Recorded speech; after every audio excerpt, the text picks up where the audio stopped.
нэгэн байдлаар төсөл эхлэхээс өмнө төслийн эцсийн цэгээ буюу юутай болох уу гэдэг тодорхойлох боломжтой энэ зүйл дээр бол илүү уламжлалтай арга зүйн бол тохиромжтой гэж үздэг.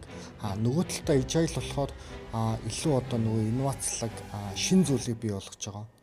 За энэ нь одоо жишээ нь яг бийт гагт баригдах зүйлхээс илүүтэйгээр одоо жишээ нь судалгаа, загвар дизайнууд гэж болж байна. Эсвэл одоо IT-ийн системүүд дээр бол илүү agile зөвхөмжтэй гэж үздэг байгаа. Cross functional team дээр та түрүүн хэлж ирсэн нэг юм тодорхой эрх хэмжээг нь өгөөд тэ үүргийг нь өгөөд ингээд явах хэрэгтэй гэдэг.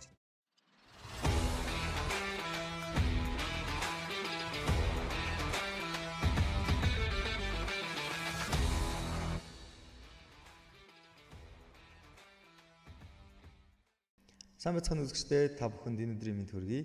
За, Seven-Us podcast-ийн session 2-ын 6 дахь дугаар инхүү эхэлж байна.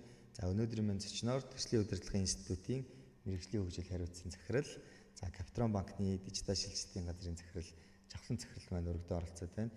Бидний урилгыг хүлээж авч манай подкастт оролцох болсон танд талархал илэрхийлье. За, танд ч гэсэн баярлалаа. Энэ хөө подкастаа урьж оролцуулж байгаад. За, бид хоёр өнөөдөр юу ярих вэ гэхээр мэдээж Капитрон банкны дижитал шилжилтийн талаар нэг ярихгүй. Ер нь бол одоо төслийн удирдлага өөр ямар чухал юм бэ те. За байгууллага дижитал шилжилтийг хийхэд төслийн удирдлага гэдэг зүйлийг хэрхэн зохион байгуулах ёстой юм, ямар ажлуудыг одоо төсөл гэж нэрлэх юм, мега төслүүд те, том төслүүдийг ер нь хэрхэн эрэм дараагийн тогтох уу, хэрхэн хэрэгжүүлэх үү, хэрэгжүүлэхдээ ямар арга аргачлалыг сонгож хэрэгжүүлэх үү. За мөн төслийн үр дүнг, үр ашгийг хэрхэн тооцох уу, хэрхэн төслийг амжилтаа нэвтрүүлсэн гэж үзэх үү гэх мэт. Ер нь байгууллага дижитал шилжилтийг хийхэд энэ төсөл гэдэг зүйл хэрхэн чухал юм бэ гэдэг талаас нь, хэрхэн бүтэц зохион байгуулалтаа хийх вэ гэдэг талаас нь илүү төлхөө ярилцах болно. За. Тийм. За хамгийн ихнийхээ асуултыг би танаас байгууллага болгон PMO office гэж нэрлэдэг те, төслийн удирдлагын office гэж нэрлэдэг ийм оффистой байх ёстой юу? Энэ өөрөө хиний харьяанд те, гүйцэтгэх захирлын харьяанд байх ёстой юм уу? Эсвэл бизнесийн захирлын харьяанд байх ёстой юу? Эсвэл IT-ийн захирлын харьяанд байх ёстой юу? Энэ офисын яг чиг үүрэг те, зохион байгуулалт ер нь хэрхэн зохион байгуулах ёстой байдаг вэ? За ерөнхийдөө төслийн удирдлагын нэгж буюу PMO гэдэг бүт зохион байгуулалтын нэгж маань ерөнхийдөө яг юу хийдэг нэгж үү гэдээс эхэллээ те. Төслийн удирдлагын нэгж буюу PMO нь болохоор тухайн байгууллагт хэрэгжиж байгаа төсөл хөтөлбөрийг нэгдсэн арга зүй, гарын авлага, журам заавар, стандарт, загвар маягтаар хангаж өгч байгаа. Ерөнхийдөө нөгөө байгууллагт хэрэгжиж байгаа төслүүд болон төслийн багийн гишүүдийг арга зүйгээр дэмжлэг үзүүлж байгаа ийм бүт зохион байгуулалтын нэгжийг хэлж байгаа. За байгууллага болгон PMO-той байх ёстой юу гэвэл миний хувьд бол хувийн хувьд бол байх ёстой гэж хэлнэ. Тэгвэл PMO гэдэг зүйлээ бол хэдүүлээ тийм айхтай том олон одоо хүнтэй бүт зохион байгуулалтын нэгж ихээс илүүтэйгээр тухайн чиг үүргийг хэрэгжүүлж байгаа хэн нэгэн ч гэсэн байж болно гэсэн үг. Аль нэг газар нэгжийн харьяа хэн нэгэн мэргэжилтэн маань төслийн одоо нэгдсэн бүртгэлээ хийж болох нь байна. Төслийн нэгдсэн арга зүй, гарын авлага темплейтээ бэлтгэх нь байна. Тэрийг болохоор нөгөө төслөө хэрэгжүүлж байгаа багуудтай одоо дэмжлэг үзүүлэх байдлаар энийг бол хэрэгжүүлж болно гэж миний хувьд бол үздэг. За харьяаллын хувьд гэх юм бол одоо хэд хэдэн кейсүүд байна л да. Ерөнхийдөө байгууллагуудыг ажиглахад зарим тохиолдолд бол гүйцэтгэх захирал өөрийнхөө харьяанд төслийн удирдлагын нэгжээ одоо байгуулад илүү лид хийгээ явж байгаа ийм жишээнүүд бол байгаад байна. Ямар үед илүү гүйцэтгэх захирлын удирдлагад дор төслийн удирдлагын нэгж маань байх ёстой вэ гэхээр тухайн байгууллага томоохон хэмжээний өөрчлөлт болон шилжилт хийж байгаа үед илүү энэ шилжилт өөрчлөлтийг бол гүйцэтгэх захирал өөрөө лид хийж манлайлах байдлаар төслийн баг буюу одоо PMO-го төслийн удирдлагын нэгж буюу PMO-го өөрийнхөө шууд удирдлага дотор аваад тэгээд эдгээр одоо өөрчлөлтийн төсөл хөтөлбөрөө бол PMO-гоор дамжиж хийжүүлдэг гэсэн үг. За нөгөө талдаа бол дийлэнх байгууллагуудын хувьд одоо төслийн багц байлаа гэж бодох юм бол дийлэнх нь илүү технологи одоо боломж олцоог үйл ажиллагаанд нэвтрүүлж байгаа буюу IT-ийн төслүүд одоо эзлэх байрсууд бол өндөртэй байгаа. Энэ тохиолдолд илүү байгууллагын хувьд бол IT хариуцсан захирал CIO ч гэдэг юм уу, CTO ч гэдэг юм уу те тухайсаа хүмүүсийн шууд удирдлагатор одоо төслийн удирдлагын нэгж буюу PMO байх кейсүүд бол нэлээх байна. Энэ ч бас зохимжтой болов гэж бодож байгаа. Пимогийн хувьд бол үндсэн чиг үүргээр нь 3 түвшинд бол хувааж авч үздэг. За ерөнхийдөө хамгийн ихний чиг үүрэг нь болохоор дэмжих чиг үүрэг бүхий төслийн удирдлага нэгж гэж байгаа. Дэмжих чиг үүрэг бүхий төслийн удирдлага нэгж гэдэг маань юу гэж байгаа вэ гэхээр түрүүний хэлжсэн байгууллага дотор хийж байгаа том жижиг маш олон төсөл хөтөлбөрүүдийг нэгдсэн арга зүй загвар маяг темплейтээр хангах гэж байна. Тэгвэл эдгээр загвар маяг темплейтүүдийг заавал ашиглах гэж бол шаардахгүй гэсэн үг. Хэрэгжилтээр нь бол хяналт тавихгүй, зөвхөн зөвлөж дэмжиж өгнө гэсэн. За дараагийнх нь болохоор хяналтын чиг үүрэг бүхий төслийн удирдлага нэгж гэж байна. За хяналтын чиг үүрэг бүхий төслийн удирдлага нэгж гэдэг маань юу гэж байгаа вэ гэхээр төслийн удирдлагын арга зүй, үйл явц, процессуудыг журмалж өгч байгаа. За гарын авлага, загвар маяг темплейтүүдэд боловсруулж байгаа. Эдгээртэй холбоотой сургалтуудаа зохион байгуулна. За эргээд байгууллага дотор хэрэгжиж байгаа төсөл хөтөлбөрүүдээр энэ журам заавар гарын авлага маягтыг үйл ажиллагаанд ашиглаа. Эдгээрийг ашиглаж байгаа хэрэгжилтээр нь давхар хяналт тавьдаг юм чиг үүргийг хэрэгжүүлдэг гэсэн. За бас нэг онцлог хяналтын чиг үүрэг бүхий төслийн удирдлагын нэгжтэй хэрэгжүүлдэг ажлууд гэх юм бол нэг талдаа байгууллагт бол хязгаарлагдмал нөөцүүд байгаа. Хүний нөөцийн өвчтөр, цаг хугацаа, санхүүгийн нөөцөө. Нөгөө талдаа одоо яг бизнесийн төлөвлөгөө эд хийхдээ зарим газар дуусч байгаа энэ цаг үед газар нэгж болгоноос ингээд байгууллага хэмжээд маш олон санаачлууд гарч ирдэг. Маш олон нөгөө хүслийн жагсаалтууд гарч ирдэг. Тэгвэл төслийн удирдлагын нэгж маань энэ олон санаачлалуудыг аль нь биднээс хувьд нэн тэргүүний чухал ач холбогдол бүхий ажил юм бэ? Аль ажлууд өөр хоорондоо давхцаад байгаа. Ижил санааг агуулдаг байгаа юм бэ те? За энэ олон одоо жишээ магадгүй 100 200 ажлаас юу биднээс хувьд чухал вэ гэдэг зүйлийг одоо жишээ нь үүдээ ач холбогдлын зэрэг эренбийн тогтоож өгдөг энэ ажлыг бол төслийн удирдлагын нэгж бол хийдэг. За сая бол нөгөө хяналтын чиг үүрэг бүхий төслийн удирдлагын нэгжийн үйл явцуудыг нэрлээ те.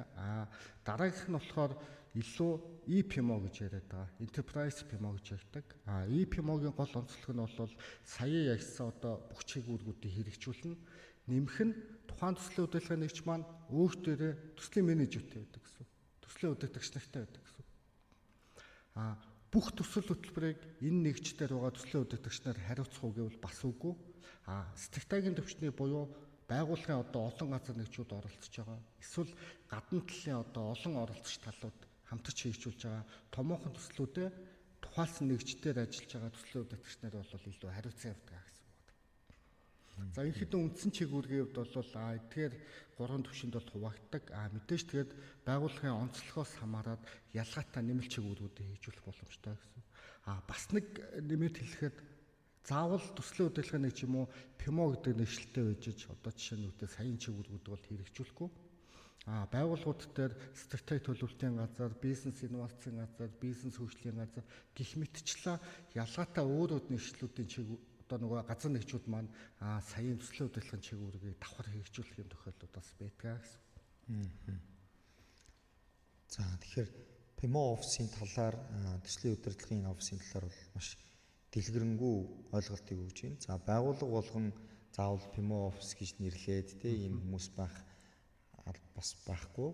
Ерөнхийдөө нийт төслүүдээ яг хянамаар байгаа мó, арга зүйн зөвлөгөө өгмөр байгаа мó, тэ? За эдгээрийг ер нь бүрэн хариуцмаар байгаа мó гэдгээс нь хамаарат ер нь ямархуу чиг үүргээ авах вэ, хэн давхар хийх вэ гэдгийг гаргаж ирэх нь шүү дээ, тийм үү? Тийм байна. Арга зүйн зөвлөгөө өгөхөр бол илүү одоо мэрэгсэн экспертүүдээс бүрдсэн зөвлөх баг үүсгэнгүүтээ төслийн менежерүүдтэй ингээд зөвлөгөөгөө өгөөд яг энэ байгууллагын тогтолцоогоо бүрдүүлэх гээд одоо төсөл гэж энэ юм эндээс эхэлнэ гэдгээс ахуулаад ингээд явах нь байна тий. Бодлого журмуудыг нь бичиж өгөөд ингээд явах нь байна. Хянамаар байгаа бол бүгдийн одоо багцаа зөв удирдаад зөв эрэм дараагийн тогтоод хянамаар байгаа бол тэр хянах чиг үүргийн дагуу бүх процесс, бүх тогтолцоогоо зөв бүрдүүлээд бүх оролцогч талуудаас, сонирхогч талуудаас төслүүдээ цуглуулж аваад ирэмблэх ажлуудыг нь хийгээд ингээд явдаг байх нь тий. Эдгээрийг бөөнөр нь хиймээр байгаа бол бүр өөрөө дотроо төслийн менежерүүдтэй эсвэл одоо тэр төслөө бүрэн удирдаад амжилтаа нэвтрүүлээд явах юм бүтэц зохион байгуулалтаар хийж бас болдог байх нь шүү дээ. За тэгэнгүүт дараагийн чухал асуулт өөрөө юу вэ гэхээр юуг одоо түрүүн та нөгөө хариултандаа хүслийн жагсаалт гэж хэлсэн те одоо wish list гэж нэрлэдэг хүслийн жагсаалтууд гэж нэрлэдэг. Маш олон байгууллагын оролцогч талуудаас за манай энэ төсөлч чухал юм аа, энэ ажилч чухал юм аа, энэ ажил бизнест айгүй үр ашигтай юм аа гэдгийг ингээд гаргаад ирдэг. За мэдээж тэрийг хаа нэгэн газар эрэм дараагийн тогтох болно те. Яг одоо сая ингээд 26 оны Монгол улсын төсөв хэлэлцэж явах үед ч гэсэн одоо чиг үүргийн бүхий яамдууд хүртэл те улсын их хурал дээр засгийн газар дээр маш олон төслүүдийг мега төслүүд гэж нэрлээл оруулж ирээл те. Нөгөө мега төслүүдээс алийг хасах уу, минийхийг ч хасмаар байдаг, чинийхийг ч хасмаар байдаг гэлэгдэг. Байгууллага болго яг энэ шиг мэдээж одоо нөхцөл байдалтай тулж байгаа. Тэгэхээр энэ төслүүдийг ер нь хэрхэн одоо эрэм дараагийн зөв тогтох ёстой юм тий. Нөгөө байгууллагын стратегийг дэмжих ёстой төслүүд гэж ер нь бол байгаа. Тэгэхээр энэ төслүүдийг хэрхэн стратегтэйгээ уялдуулж эрэм дараагийн ямар арга аргачлал хэрэглээд тогтох ёстой юм. За тэгээд эрэм дараагийн тогтохдоо шийдвэрийг ер нь хэн гаргах ёстой вэ тий? Зөвхөн гүйцэтгэх захирал гаргах ёстой юм уу? Эсвэл нөгөө олон оролцогч талуудын захирлууд тий одоо хүний нөөцийн төсөл байна, үйл ажиллагааны төсөл байна. За IT-ийн өөрийнх нь технологийн төслүүд ч байна тий. Бизнесийн төслүүд ч байна гэдэг энэ төслүүдийг ер нь хэн ямар одоо бүтэц структураар төсөл гэдэг зүйлийг ингээд тогтох ёстой юм бэ? Батлах ёстой юм бэ? За мэдээж хувь хүндэштэй те эсвэл байгууллагын хувьд ч тэр түрүү ярьсан үе хязгаарлалт бол нөөцүүд байгаа даа. Тэгэхээр бид нар яг юу биднээс хувьд маш чухал юм бэ гэдгийг эренблэхийн тулд бид нар юунд хүрэх гээд байгаа, юутай болох гээд байгаа гэдэг тэр нөгөө стратеги гэдэг зүйл маань маш тодорхой байх ёстой. За хэд хэдэн янзаар бол сая ярьсан нөгөө төслийн сан санаачлалуудыг эренблэх боломжууд байгаа. Мэдээж одоо жишээ нь үгтэй хамгийн ихнийх нь бол тухайн санал гарах үйл явцад тухайн санал маань өөрөө биднээс стратегийн зорилтыг дэмжиж байгаа мó. Нөгөө талдаа хэрэгжүүлэхэд төвөгтэй байдал нь хэрэг. Одоогийн нөөц болцоогоор хийх боломжтой мó. Яг ямар асуудлыг шийдэх гээд байгаа. За магадгүй одоо чинь байгууллага дотор 30 асуудал байлаа гэх юм бол эхний 3 шийдэх гээд байгаа мó, 4 5 шийдэх гээд байгаа мó гэдгээ анх санаа гаргахтаа одоо жишээ нь үгтэй илүү наривчлалтаагаар одоо үнэлээд авах юм бол тэрийг одоо эренблэхэд бол илүү хялбар болно гэж бодож байна. Нөгөө талдаа төслийн сан санаачлалуудыг эренблэх гол хэд хэдэн хүчин зүйлс байгаа. За нэг талдаа бол мэдээж санхүүгийн үр ашиг талаас нь бидний бол тухайн сан санаачлал юм уу төслийг одоо жишээ нь үгтэй эдийн засгийн хувьд одоо ач холбогдлын хувьд бол чухлаа гэж эренбэлж чадна. За ихэнхдээ ингэхдээ санхүүгийн хэд хэдэн үр өгөөж одоо хэд хэдэн хавцаагаар бол тооцдог. Хөрөнгө оруулалтын өгөөж буюу хэр хэмжээний зардал гаргаад бид нэр ирээдүйд хэр хэмжээний асуудлыг шийдэх гээд байгаа, хэр хэмжээний одоо мөнгө орлого олох гээд байгаа, өгөөж олох гээд байгаа гэдэг одоо жишээ хавцаагаар хэдүүлээ эренбэлж болно. Нөгөө талдаа тухайн төслийн зарцуулж байгаа хөрөнгө оруулалт маань хэр хугацаанд одоо эхний хөрөнгө оруулалтыг нөхөх юм бэ буюу эргэн төлөгдөх хугацаа payback period гэдэг нь эренбэлж болно.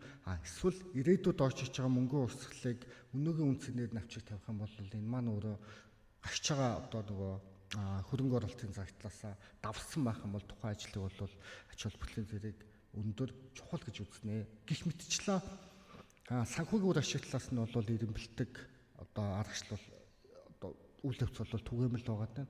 Нөгөө талдаа бүх төслийг одоо жишээнүүдээ санхүүгийн үр ашигаар нь эренблэхэд бол төвөгтэй. Ийм болохоор бусад хүчин зүйлс одоо нөгөө шалгуур үзүүлэлтүүдэд оруулж ирэх гэсэн үг мэдээж. За энэ ажил маань стратегийн зорилгоо нийтж байгаа мó? Энийг хийхэд одоогийн нөөц болцсон маань хангалттай мó? Яг энэ төслийг хэрэгжүүлж чадах одоо скил ур чадварууд маань байгууллага дотор байна уу? Хэрэгжүүлэхэд төвөгтэй эсэхтэй магадгүй тухайн нэг ажил дээр ганцхан төсөл дээр байгууллага тэг чигээрээ бүрээ ачаал явчих юм бол бусад төслүүдэд бидний хэрэгжүүлж чадахгүй буюу алдагдсан боломжийн өгтөг өндөр хэрэгтэн гэсэн үг. Тэгэхээр энэ мэтчлээ одоо чинь шалгуур үзүүлэлтүүдэд санхүүгийн болон санхүүгийн бус үзүүлэлтүүдэд гаргаж ирж байгаад эренбийг хийнэ гэсэн үг. За энийг хийн их вэ гэхлээр түрүүний ярьсан нөгөө төслийн удирдлагын нэгж гэдэг зүйл маань одоо нэгж маань хийнэ гэсэн үг. Төслийн удирдлагын нэгж дотор бизнес шинжээч гэдэг хүмүүс бас зарим тохиол байж болдог.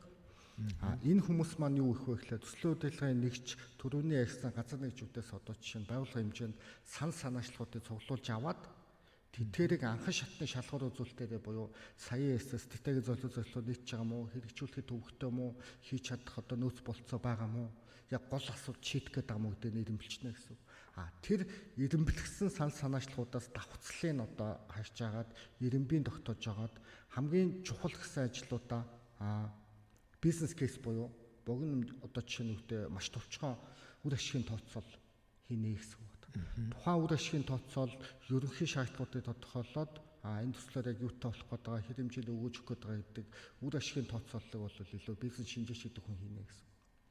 Тэгэхээр хоёр төвчний хийх ажлуудын жагсаалт бол төслийн удирдлагын нэгжээр ирэмблэгддэг гэсэн үг. Эхнийх нь болохоор төслийн санаанууд гарч ирлээ. Тэрийг ерөнхийдөө хийх боломжтой эсэх ямар асуудал шийдэж байгаа стратеги зөвлөлт дэмжиж байгаа эсэхийг нэрмэллээ. Энийгээ болохоор за мэдээж нөгөө байгууллагын дотоод бүтэцхэн байгуулалтаас хамаарат ялгаатай төвшин танилцуулж болно гэсэн. За ихэнхдээ бол гол шийдвэр гаргах төвчний хороо гэх юм бол одоо гол шийдвэр гаргаж байгаа удирдлагын орооч үү юм уу, захирлын зөвлөлч үү юм уу те. Эдгээр хороондоо бол түрүүний ярьсан ирэмбэлцсэн байгаа санаачлалуудыг танилцуулна гэсэн. Энэ танилцуулсан ирэмбээс энийг хийя гэдэг шийдвэр гарч болно гэсэн. Тухайн төслүүдээс энэ санаачлалуудыг илүү нарийн судлаад хийх боломжтой байна гэж шийдвэр гаргасан тохиолдолд бид нар тэдгээр санаачлагтай нөгөө төслийн удирдлагын нэгжтэй байгаа бизнес шинжээчнэр хэрэгцээ тухайн нэгжтэй байхгүй бол одоо тухайлсан санаагаа гаргасан бизнес нэгжийнхэн маань үр ашигын тооцоол бизнес кейсийг боловсруулна гэсэн. За тэгэнгუთ одоо яг нөгөө өмнө ярьжсэн одоо нэг хүслийн чагсаалт гэдэг чинь саналууд байсан маань илүү бие болоод яг юу хийх гээд байгаа, ямар шаардлагыг хангахын те хэрэглэгчийн шаардлага, техник, бизнесийн шаардлагууд нь юу байгаа гэдгээ наривчилж гаргаад тодорхой хэмжээний үр ашигын тооцоолт хийгээд ирэнгუთ илүү одоо нөгөө шийдвэр гаргах төвчний удирдлагаар ямар захирлуудын зөвлөл маань одоо бодит юм бодит одоо үр ашигтай үндэслээд за энэ төслийг хийя гэдэг нэгцний шийдвэр гаргах одоо энэ боломжтой болдог гэсэн.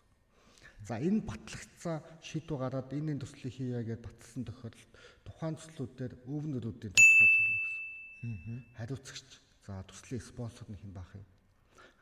Төслөө яг менеж хийгээ диктат явах нь аль газар гэж томилогддог гэдэг байдлаар явна гэсэн. Яг одоо жишээ нь юу гэдэг төрөний хэлсэн ингээд тогтсон юм нөгөө ач холбогдолын цэгийн ирэмблэхийн механизм байхгүй бол магадгүй одоо жишээ нь юу гэдэг илүү хүнээс хамаарсан одоо чи шийдвэр гаргалтууд гарах магадaltaй гэсэн илүү нөгөө байстай тий. Хин илүү хөөцөлтөөтэй хин илүү одоо тухайн төслөө хэрэгжүүлэх гэж явсан тэг төсөл одоо хийхтгээ сонгогддог гэдэг ч юм уу тий. Ингээд жоохон зэгцгүй байдал үүсэх магадaltaй гэсэн. Тэгээ төслийн удирдлагын нэгж гэдэг зүйл маань бол ийм зүйлийг хин нэгнээс одоо хүнээс хамаарсан бос илүү өөрөө процесс хин нэгнээс үл хамааран ажилтдаг байлгахын үйл явцыг ихэд бол хийгээд байна гэж ойлгож байна гэсэн. За тэгэхээр төслийн удирдлагын нэгж маань өөрөө за ямар ч байсан за нэгжтэй байсан ч вэ байгаагүй ч вэ хин нэгэн хүн хариуцж байгаа энэ төслийн удирдлагыг хариуцж байгаа энэ хэлтэй салбартууд нь ч юм уу те одоо энэ нэг юм виртуал бүтэц гэдээ ярьчих л да те виртуал бүтэц байж болно эсвэл үндсэн бүтэц байж болно эдгээр маань санаачлагуудыг бүгдийг аваад тэр санаачлагтай холбоотой тодруулах ёстой тий энэ одоо нөгөө үзүүлэлтүүд тийм үү одоо индикаторууд хүчин зүйлүүд байна шүү дээ тий за ямар санхүүгийн өгөөж хүртхийн за ямар хугацаанд хэр одоо хэцүү төсөл байна тий маш их нөөц орох нь орохгүй нь за үнэхээр маш том төсөл болох нь болохгүй нь эсвэл жижигхэн нэг нэгэндээ багтчих юм уугүй юу ч гэдэг юм хооронд нь нийлүүлээд нэг болгочихгүй ч гэдэг юм уу энэ зүйлүүдийг нь илүү тодорхой болгоод удирдлагуудад шийдвэр гаргахад амар хэлбэр болгоод одоо ийм нэг цаасан дээр бүгдийг болгох нэ тийм үү ер нь бол нэг хүслэгтлээ сайхан эрэм дараагийн тогтохоор болгох нь тий Тэгэхээр би эндээс бол юу гэж ойлгож байна вэ гэхээр яг өмнө ч гэсэн нөгөө банкнд ажиллаж исэн туршлагаараа харах юм бол төслийн удирдлагын нэгж маань өөрөө ямар ч байсан банкны удирдлагууд шийдвэр гаргах төвчдийн мэдээллүүдийг маш сайн бэлтгэж өгдөг байсан. Одоо чинь бараг л 10 сараас ахуулаад явдаг байлаа л да. Тэгээ бид нар бол 10 сараас ахуулаад бүх бизнес нэгжүүд болон бүх үйл ажиллагааны нэгжүүд тэ энэ дээрээс бүх төслүүдийн санаачлагуудыг аваад төслийн удирдлагын нэгж маань бүгдийг нь тодруулаад ирэм дараагийн гаргахын тулд яваад тэгээд бизнес төлөвлөгөө батлагдахын өмнө нөгөө төслүүдээ ирэмблээд бизнес төлөвлөгөөг боловсруулж явах явцад ирэмблээд тэгээд нийт хөрөнгө оруулалт нь юу юм, за үйл ажиллагааны зардал нь OPEX нь юу юм, CAPEX нь юу юм, тэ нийт худалдан авалтын зардлууд нь юу байна, ямар нөөц орох юм. Манай IT энэ төслүүдээс нийт одоо 200 хүслийн жагсаалтаас бид нар яг л 100-ыг нь хийж чадах юм байна. Тэр 100 нь бол энэ юм байна. Бид нар нөөцтэй тааруулаад, мөнгөндөө тааруулаад энийг хийж чадхаар байна гэдэг зүйлүүд бол гаргаад ингээд удирдлагын хороогоороо, за дижитал шилжилтийн хороогоороо ч юм ингээд баталдаг байсан. Тэгэхээр ер нь бол PMO office тэр бүх батлахад шаардлагатай мэдээлэл зүйлүүдийг ингэж бэлтгэж гаргаж өгч удирдлагуудыг мэдээллээр маш сайн хангаж өгсөн юм шүү дээ, тийм үү? Зөвхөн нөгөө эн чинь бол нөгөө эхлэх процесс явж байгаа гэсэн үг шүү дээ. Харин тэгээ мэдээж хэрэгжилтийн үе шатанд бол PMO-гийн бас нэг хэрэгжүүлдэг чиглэлүүд гэх юм бол тухайн төсөл хөтөлбөрийнхаа хэрэгжилт гүйцэтгэлийг бол тодорхой давтамжтай шийдвэр гаргасан хороод бол танилцуулаа явна. За тэгээ мэдээж төсөл дуусахад мэдээж хаалт. Тухайн төсөл анхны зөвлөлтөд биелүүлсэн юм уу, биелүүлэх юм уу те. Анх одоо жишээ нь үгтэй ийм хэмжээний харилцагч татнаа, ийм бүтээгдэхүүн хийнэ гэгээд амлцсан байгаад идэг. Тэгээ тэнцээ одоо жишээ нь үгтэй нөөц санхүүжилт агаад хийцэн байгаад идэг. Яг энэ маань бодит амьдралдаа хэрэгжсэн юм уу гэдэг тэр нөгөө эрх холбоо буюу буцааж тайлагнах үйл явц бас давхар хийгээд ах шүү. За тэгэхээр хоёулаа яг нөгөө юу яагаад явъя. За initiate хийгээд буюу төсөл баталчлаа шүү дээ. Одоо ингээд за нэг юм тодорхой арга гаргачлаар төслийнхоо үнэлгээнүүдийг хийгээд төслөө approve-лөө өгөөд удирдлагын орон зөвшөөрлөө өгөөд ингээд баталчлаа. Ер нь бол төсөллөө тэр хийх 26 оны төсөл гэдэг юм уу, тухайн жил дараа жил хийх төсөлд оруулна гэдэг бол одоо удирдлагын хорооны гишүүдийн хувьд айгүйх маш их челленж юм байдаг. Тэгээ удирдлагын хорооны хурал дээр төслүүдээ авч гарах хэвээр. Энэ төсөл миний тэр төслөөс илүү шүү дээ. Яагаад гэвэл ийм шүү дээ гэл маш их одоо маргаан гэхээс илүүтэйгээр тийм эрүүл нөгөө хилэлцүүлгүүд айгүйх явдаг байсан. Тийм. Тэгэхээр энийг өөрийг нөгөө шийдвэр гаргалт зөв байлгахын тулд энэ төслийн удирдлагын нэгж гэдэг зүйл чинь өөрөө ингээд бий байх хэрэгтэй болж таарад байна шүү дээ. Тэгээ бас нэг зайлшгүй хэрэгжүүлж байгаа чиглэлд бол харин тэр болоод тийм тий. Одоо төсөл гээд ярингууд төслүүдийг нөгөө мега төсөл, том төсөл, эсвэл жижиг төсөл, за эсвэл өөрчлөлт ч гэдэг юм ингээд нэг юм ангилаад байгаа шүү дээ тий. Бүлэглээд байгаа. Энэ нь өөрөө мөнгөн нүнгээс нь хамаарат ч юм уу, эсвэл хүн хүчнээс нь хамаарат, цаг хугацаанаас нь хамаарат ингээд байгаа. Тэгэхээр энийг ер нь ангиллыг хэрхэн ямар одоо нөгөө индикаторуудаар тий хүчин зүйлүүдээр энэ ангиллыг хийх ёстой хийдэг вэ ер нь? За ерөнхийдөө яг нөгөө олон улстай PMI-ын гаргасан тодорхойлолтоор бол мега төсөл гэдэг категори өөрөө нөгөө 1 тэрбумаас дээш хөрөнгө оруулалттай, 1 тэрбум $10 дээш хөрөнгө оруулалттай төслүүдийг авч үзнэ гэж үздэг.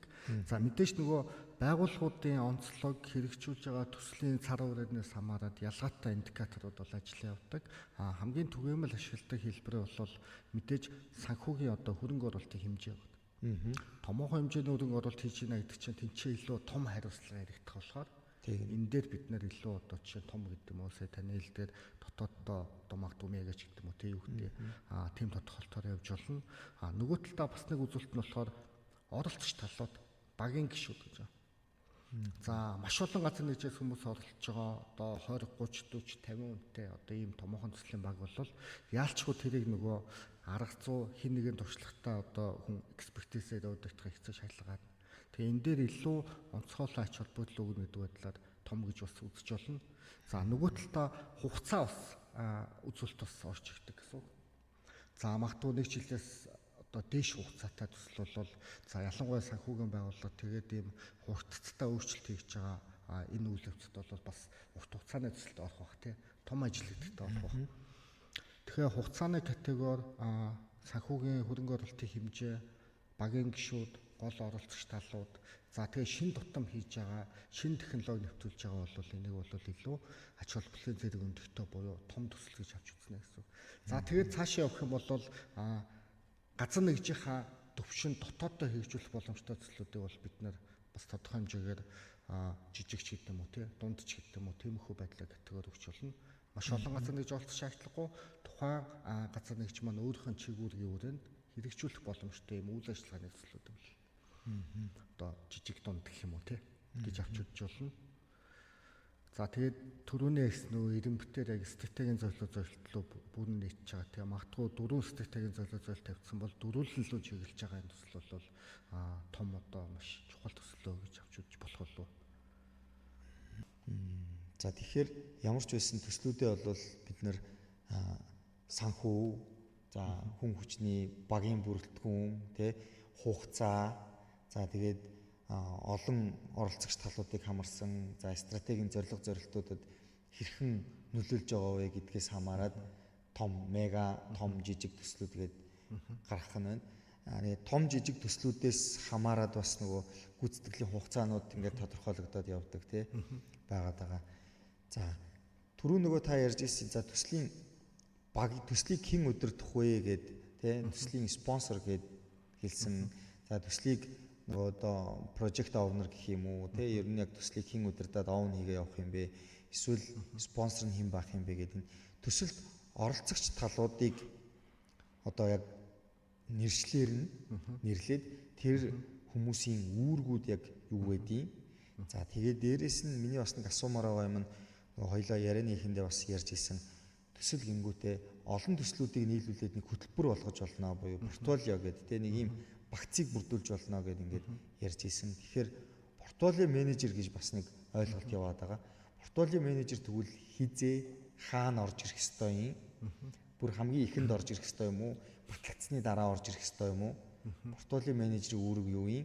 За бусад спонсорын үүрэг, тэ product owner-ийн үүрэг, за төслийн менежерийн үүрэг ч гэдэг юм. Ингээд энэ үүргүүдийн талаар яриул танилцуулбал. За тэгээ анхидээ эхлээд нөгөө дистаралаар нь дээрээс нь эхлэе явчих. Ерөнхийдөө төсөл болгондоор спонсор гэдэг хүн одоо байх ёстой гэж үздэг. Илүү пимай талаас тайлбарлуул гэсэн үг шүү дээ. За төслийн спонсор гэдэг хүн маань юу хийдэг вэ гэхээр одоо шууд нэрнээсээ сонсоход ямар нэгэн байдлаар санхүүгийн шийдвэр гаргаж байгаа хин нэгэн байна гэж ойлгож болно. Гэхдээ төслийн спонсор гэдэг хүн маань зөвхөн санхүүгийн шийдвэр гаргахаас маш өргөн хүрээнд одоо чигүүрийг бол хэрэгжүүлж явдаг. За хамгийн нэн тэргүүний хэрэгжүүлэх ёстой чигүүрэг нэх юм бол төслийн багийн гишүүдийг дэмжиж өгөх, төслийн менежерийн одоо шийдвэр гаргалтыг хэм хэмжээг давсан асуудлууд дээр илүү төслийн багийнхан тусалж тэдгээр одоо жишээ нь тулгарч байгаа саад бэрхшээл асуудлуудыг шийдвэрлэж өгөх. За мэргэжлийн одоо зөвлөгөөг үзүүлж өгөх. За тэгээд төслийг ингээ шаардлахгүй гадны одоо өөрчлөлтүүдээс хамгаалж өгөх. За магадгүй одоо жишээ нь үгтэй дотооддоо болон гадна талдаа төслийн ерөнхий нөөц царай буюу энэ төслийн үр ашиг яагаад хэрэгжих ёстой вэ гэдэг талаар ингээд таниул сурталчилдаг ийм одоо чигүүрийг хэрэгжүүлдэг хүнийг бол төслийн спонсор гэж хэлж байгаа. За төслийн спонсор гэхэлэр зөвхөн одоо жишээ нь үгтэй нэг тоондоор хин нэгэн хүн гэхээс илүү зарим тохиолдолд бол бүхэл бүтэн одоо хороо байд юм уу тийм эсвэл хэсэг бүлэг хүмүүс одоо төслийн спонсор хийж болдог. За төслийн спонсор гэдэг хүний бас үндсэн гол оролцоо гэх юм бол төслийн одоо амьдралын өмчлөг буюу эхлүүлэх, төлөвлөх, гүйцэтгэх, хяналт мониторинг хаах гэдэг энэ үе шат толгондоо ялгаатай байдлаар оролцдог гэсэн. За тэгээ цааш нь ярих юм бол магадгүй яг төсөл дөнгөж энэ шигт хийж байгаа буюу эхэлж байгаа үе шатанд яагаад энэ төслийг хэрэгжүүлэх хэрэгцээ шаардлагатай юм? Хүлээгч байгаа үр дүн юу байх юм? Тулгарч байгаа одоо жишээнүүд асуудлууд, эрсдлүүд юу байж болох вэ гэдгийг одоо төслийн менежер юм уу төслийн удирдагчд илүү ойлгуулах тийм үндсэн бизнес хэрэгцээ шаардлага нь юу байгаа вэ гэдгийг бол илүү одоо тайлбарч өгдөг. За илүү дэмжлэг үзүүлдэг хүн байна гэсэн.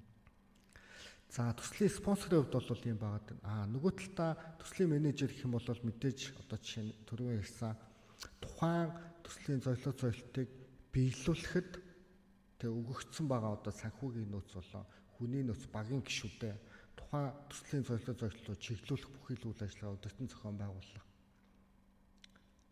Энэ одоо чигүүрийг хэрэгжүүлж байгаа нэг бол төслийн менежер хэлж байгаа гэсэн үг тийм. За ихэнхдээ бол төслийн менежер гэдэг хүн маань одоо энэ хүний хийдэг ажлын чигүүрийг гэх юм бол ихэнхдээ одоо харилцаа холбоо буюу communication байдаг гэж үздэг. Нийт ажлынхны 90% бол харилцаа холбоо communication байдаг гэж. За энэ маань юу гэж байгаа вэ гэхээр багийн гишүүдээс төслийн гүйцэтгэлээ цуглуулж авлаа, явцын тайлангаа боловсрууллаа, энийгээ спонсортой, вендор байгууллагатай мэдээллээ те.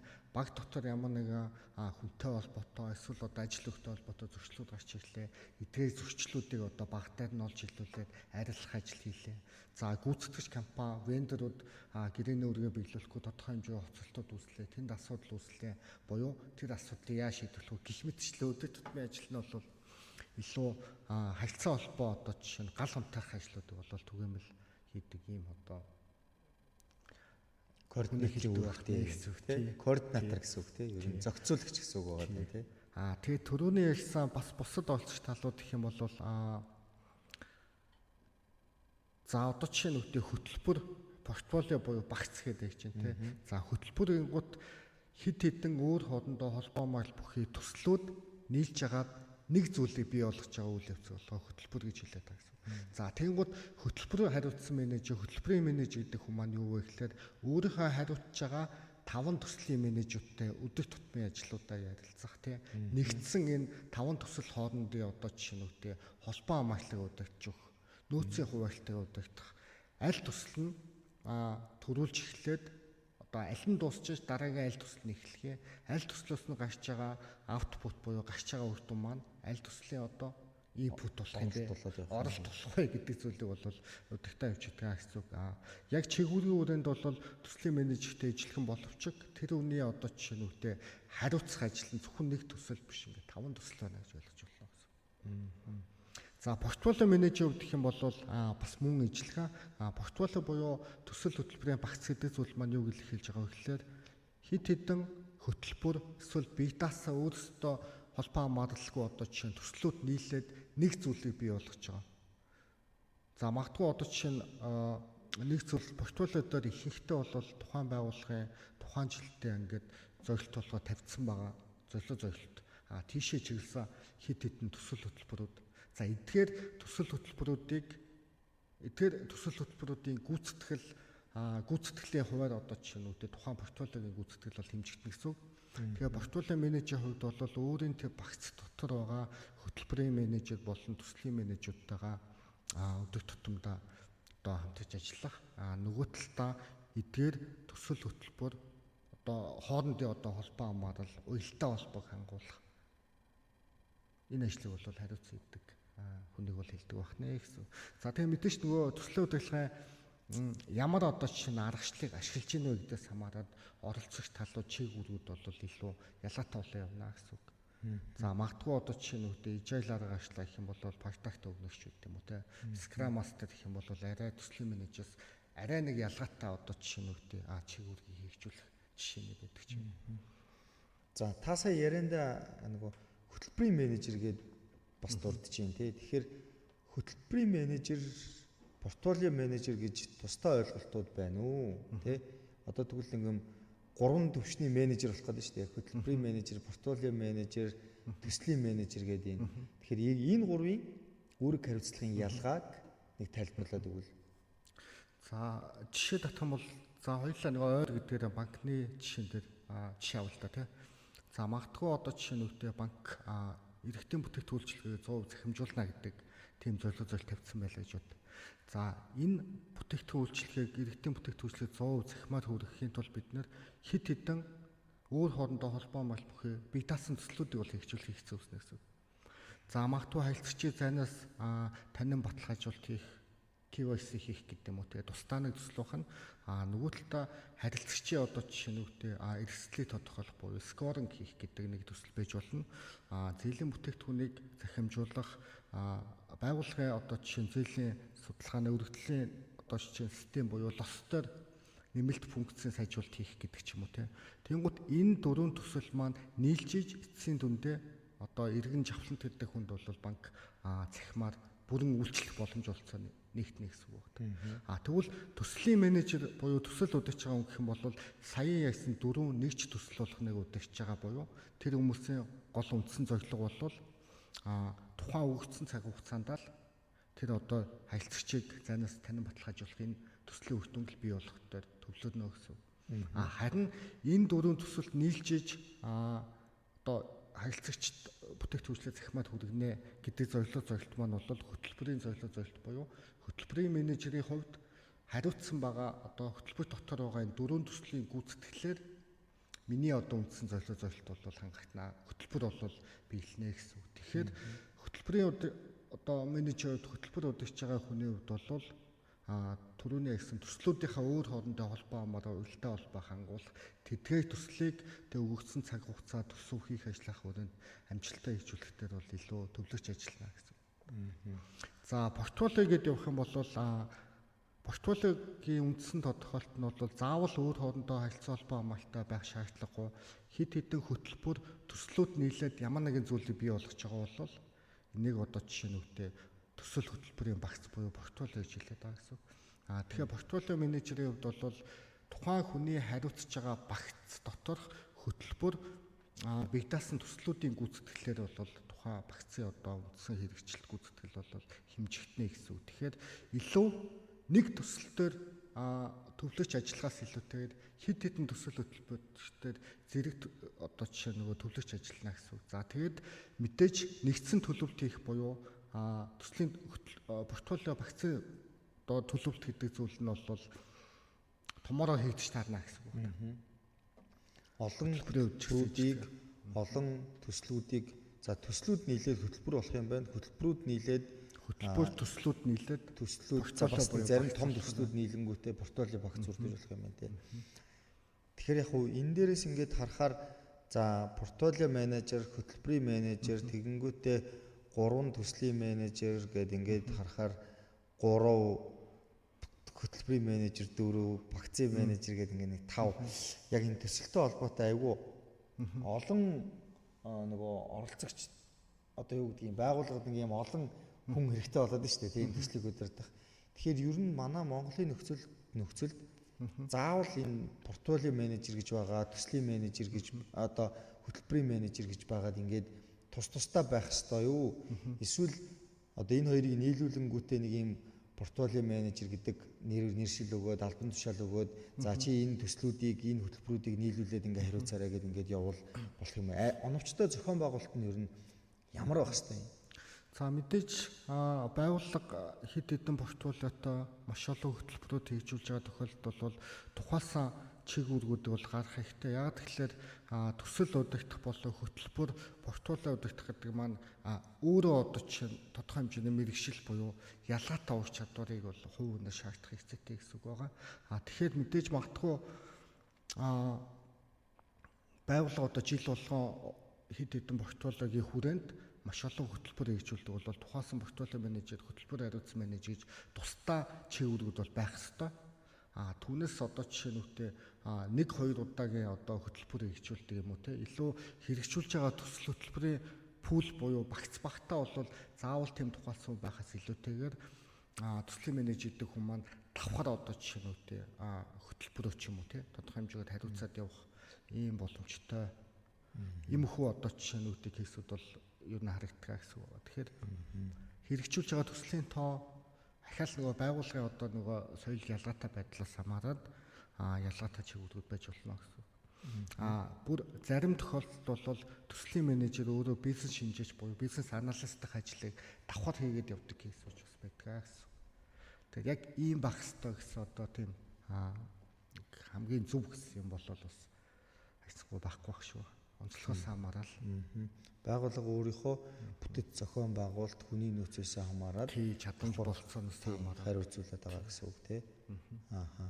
Тэгэхээр төслийн менежер таасаа хэлж ин төслийн менежер бизнес аналистууд ингээд зарим тохиолдолд нэг байгаад байдаг тийм гэлтэгж чинь. Тэгэнгүүт энд нэг байхын давуу тал юу байх вэ? Сул тал юу байх вэ тийм. Ядаж тэгвэл бизнес аналистууд нь арай тусдаа тий эсвэл бизнес аналист нөгөө түрүүн ярьж ирсэн product owner хоёр нь ингээд нэг юм нэг байгаад төслийн менежер нь арай тусдаа байвал яах вэ?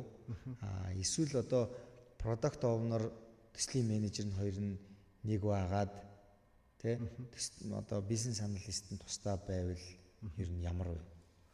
За Төслийн менежер гэдэг хүн бизнес анализын чиглэлгээ давхар хариуцаад явахын нэг давуу тал нь юу байх вэ гэхээр анхны сан санаачтай гарч ирэхэд тухайн сан санаачлагтаар үндэслээд ерөнхий шаардлагуудаа тодорхойлоод бизнес кейс буюу ашигын тооцоол юмнуудаа хийгээд тэрийг одоо жишээ нь үгтэй холбот хороодоо танилцуулаад төсөл боллоо гэж үзэх юм бол тэрийг үргэлжлүүлээд өөрөө ерөнхийдөө хариуцсан явж гинэ гэсэн үг. Тэгэхээр тэр хүн үндсэндээ анх санаа яагаад гарсан, хаана гарсан гэдгээс ахгуулаад төслийг одоо жишээ нь дуусах хүртэл одоо энэ циклийг бол бүрэн одоо ингээд өөрөө гэж байгаа буюу үүнийг хариуцсан явна гэсэн үг.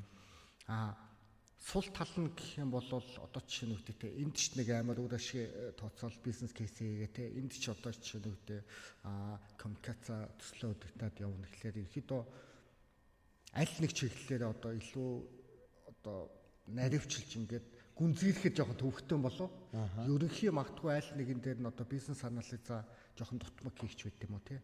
Тэмхүү зүйл гарч их магадaltaй гэж болно. Гэхдээ заавал гарна гэсэн үг бол биш те. Мэдээж хувийн одоо чинь хичээл чанартаас ур чадвараас бол хамаарна. За сая практикт өмнөд өөрөө төслийн менежер хийх буюу за эхлээд инхэд нөгөө анх төслийн санаа гарч иж байгаа. Тэр чинь бол ихэнхдээ одоо жишээ нь үйл ажиллагааны нэгж байна уу, бизнес нэгж байна уу, аль нэг нэгжээс гарч иж байна гэсэн үг. Дийлэнх тохиолдолд тухайн санал санаачлага гаргаж байгаа нэгжээс төсөл удирдах хүнийг бол сонгох тохиолдлууд бол их байдаг. Хэрвээ одоо жишээ PMO маань өөртөө төслийн менежертэй буюу PMO байх юм бол магадгүй бизнес одоо жишээ нь үүдээ өмнөөс тэр одоо жишээ нь бизнес нэгжээс хийж байгаа санааг илүү одоо жишээ нь PMO-гийн төслийн менежер удирдах тавих кейсүүд байна. Хэрвээ тийм PMO байхгүй бол дийлэнхтэй бол тухайн санаа гаргасан нэгжийнхэн эсвэл одоо төслийн эцсийн үр дүн хүнд очиж илүү нөлөөлөх юм те. Аль нэг чи хэний асуудлыг аль бизнес лагны асуудлыг шийдэхээ тэндээс бол төслийн менежер сонгоод явах нь бол түгээмлээд.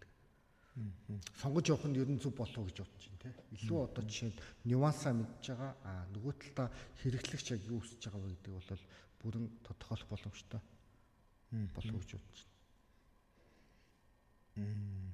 За би нөгөө өөрөө өмнө хаан банкнд ажиллаж байсан. Хаан банкны бизнес дээр ингээд байсан хүний хувьд яг хөө миний хариуцж исэн чиг үүргүүдийн хувьд бол би дандаа спонсорын үүргийг гүйцэтгээд төслөө одоо юу гэдэг амжилтаа нэвтрүүлэх те тэр төслийн түрүүн таны ярьсан тулгамдж байгаа асуудлуудыг шийдэж өгөх, хөрөнгө мөнгийг шийдэж өгөх те төслийн багт ингээд ирэх мэдлийг нь өгөх, төслийн менежерийн эсвэл product owner-ийн гаргаж чадахгүй шийдвэрүүдийг гаргах хэмжээнд ингээд явж исэн. Бидний манай банкны зохион байгуулалтаар бол бид нар яаж ажилладаг байсан бэ гэхээр product owner бол мэдээж нөгөө саяны хэлдэг бизнес талаас нь хариуцаад төслийн менежер талаасаа илүү IT-гийнхаа харьяанд ор төслийн менежерүүд ингээ яваад за хажуугаар нь PMO офисын портфолийн менежерт хариуцагдаад нөгөө төслүүд маань тэгээд PMO офисоос нөгөө арга зүйн зөвлөгөө өгдөг төсөл амжилттай явж гин үгүй юу гэдгийг хяндаг. Тэгээд дээрэс нь PMO офис нь тэр ирэм дараалтыг зөв тогтоод тэ нөгөө төслийн гүйцэтгэлүүдийн тайлангуудыг хянаад ингээд явдаг байсан. Нэлээд олон төслүүдийг спонсор хийгээд олон төслийн менежертэй олон продакт оунертай явдаг. Тэгэхээр ер нь бол саяны таны хэлж байгаа дээр төслийн менежер продакт бизнес аналист хоёр бол нэг байвал бас давуу тал болдог. Тэ төслөө эхнээс нь дуусах хүртэлх нь бүх лайф цикл буюу энэ амьдралын мөчлөгийг аягүй сайн мэдж байгаа хүмүүс бас байна гэсэн үг. Нөгөө талдаа бизнес аналистууд маань төслийн менежерийн аягүй тийм ур чадвартай болох хэрэгтэй болж таарад байгаа тийм байгууллага болгоноос хамаарад ер нь тэр ур чадварууд нь ажил үргүүдийг нь салгах уу, нийлүүлэх үү гэдэг зүйл аягүй хэрэгдэт байх шиг. Бид нар бол бизнес аналист нь тусдаа, төслийн менежер нь тусдаа байгаад тийм нэлээд олон оролцогч талтай ингээд том баг бүрдүүлээд ингээд явдаг байсан л да. Энэ дээр за давуу тал нь бол төслөө эхнээс нь дуустал анхны шаардлагуудаа бүрэн гаргаад ингээд явдаг байна. Зүгээр би сул тал нь юу гэж бодож байгаа вэ гэхээр нэг юм хяналт жоохон суларчих юм болов уу тий төслийн өдөр тутамдаа удирдаал ингээл яваад байдаг өөрөө саналаа гаргаад өөрөө хийгээл ингээл яваад байна тий тэгэхээр нөгөө ингээд мэдээллийн урсгал жоохон буруу болоод ч гэдэг юм мэдээлэх энэ зүйл нь жоохон буруу болоод ингээд явах магадлал бас байж магадгүй гэж бодож байна. Гэхдээ тэр өөрөө нөгөө тогтолцоо хэр бүрдсэн, соёл хэр бүрдснээс бас хамаарах бах гэж ерөнхийдөө бодож байна. За тэгээд хоёулаа ерөнхийдөө одоо төсөл сонгочлоо, төсөлд оролцож байгаа оролцогч талуудыг ингээд тодорхойлоод гаргаад ирлээ тий. Тэгвэл нөгөө төслөө яг ямар арга аргачлалаар явах вэ гэдгийг ер нь хэрхэн сонгох хэрэгтэй юм тий. Бид нэр сүүлийн үед ингээд байгууллагууд ижайл гээл тий. За ямар ч байсан тэнд очно гэдэг нэг юм алсын хараагаа харцсан хаагуур очих вэ гэдгийг ингээд тухай бүртэн шийдээд эхлээд энийг хийчээ. За тэгж жагаад арай өөр болчлоо дараа нь энийг хийчээ гэл. Ижайл дээр чи нөгөө машин хийх гэж байгаа бол эхлээд нэг юм скутер хийгээд үз. Скутер чи ямар болж ий тэрний дараа нөгөөдгөө мотортой болгоод үзчихийд юм уу тий. Мотортой болгоод үзэнгүүтээ тэрний дараа одоо 4 дугуйтаа болгоод үзчихийд юм. Ингээд ийм MVP гэж яриад байгаа тий. Minimum viable product гэдэг зүйлийг ингээд гаргаад тэрнийхээ дагуу ингээд яв гэдэг. Зарим тохиолдолд миний нэг бодоод идэг зүйл нь энэ заримдаа энэ эсрэг болоод байдаг байхгүй юу? Яагаад вэ гэхээр тэртээ тэргүй бид нар хүмүүсийн аль хэзээ хийцэн зүйлийг хийх гэж байгаа бол манай MVP өөрөө одоо нөгөө хамгийн зах зээл дээр байгаа хамгийн тэр ийм одоо best гэдэг юм уу те бид нар мэдээж зах зээл дээр байгаа бүтээгдэхүүнтэй ижилхэн төвчтэй бүтээгдэхүүн хийх гэж байгаа. Тэгэхээр чин дэлхий дээр анх удаа машин одоо л анх удаа хийх гэж байгаа биш шүү дээ тий. Тэгэхээр заавал бид нар тэрийг скутерээс нь эхлээл тий. Тэгэл мотортой болгоод явах биш. Ямар ч байсан тэгвэл манай шаардлага бол энэ машин шиг машин хийх хэрэгтэй юм аа. Энэ машинаас илүү давсан машин хийх хэрэгтэй юм аа гэдгээ гаргаа. Энэ чинь манай MVP байх хэрэгтэй гэд би айгүйх тэгж ярьдаг байсан л та. Тэгэхээр энэ дээр та яг ингээд нэг юм зөв ойлголтыг өгвөл те. Ер нь MVP гэж яг ямар юу байх хэрэгтэй юм. Тэгээд энийг хийх нөгөө арга аргачлал өөрөө ямар байх хэрэгтэй юм те. За ижайл гээл тэгэхээр ийм жижигээр нь ингээд хийгээд явах хэрэгтэй юм уу? Эцсийн үр дүнгээ харчаад тэрэндээ хүрэх ийм цэг болгон дээр очиод өөрчлөлтүүдийг ингээд хийгээд явах юм уу? Эсвэл нөгөө MVP рүүгээ хүрэхдээ нөгөө шууд waterfall аргачлалаар буюу ингээд ийм аргачлалаар ингээд явах хэрэгтэй юм уу тий. Аль үед нь waterfall яваад аль үед нь agile явах хэрэгтэй юм. За дахиад hybrid аргачлал гэж яриад байгаа тий. Хослуулаад ингээд хийгээрэй гэдэг байгаа. Тэгэхээр яг ямар аргачлалыг хэрхэн зөв сонгох хэрэгтэй вэ? За ерөнхийдөө төслийн удирдлагын арга зүйг болохоор хоёр төвчөнд авч үзээд байгаа. Саяын таны хэлдэгчлэн нөгөө waterfall буюу уламжлалт бидний одоо уламжлалт гэдэг юм уу төлөвлөгөө суртаа арга ашиглах гэж байгаа. За нөгөөх нь болохоор илүү өөрчлөлт суртаа буюу agile арга ашиглах гэдэг. За энэ хоёрын аль аль элементийг агуулад байгаа бид нь болохоор нөгөө холимог буюу hybrid гэж хэлээд байгаа. За ерөнхийдөө уламжлалт төслийн удирдлагын арга ашиглал ямар үед хийх хэрэгтэй вэ гэхлээр бид нар байнгын одоо жишээ нь үгтэй хийгддэг ажлууд эсвэл ямар нэгэн байдлаар төсөл эхлэхээс өмнө төслийн эцсийн цэгээ буюу юутай болох үед тодорхойлох боломжтой энэ зүйл дээр бол илүү уламжлалт арга зүй нь бол тохиромжтой гэж үздэг. Нөгөө талдаа agile болохоор илүү одоо нөгөө инновацлаг шин зүйлийг бий болгож байгаа. За энэ нь одоо жишээ нь үгтэй яг бигт гагт баригдах зүйлээс илүүтэйгээр одоо жишээ нь үгтэй судалгаа, загвар дизайнууд гэж болж байна. Эсвэл одоо IT-ийн системүүд дээр бол илүү agile зохиомжтой гэж үзээд байгаа. За банкны хувьд гэх юм бол аль аль арга зүй нь бол ерөнхийдөө одоо ашиглах бүрэн боломжтой.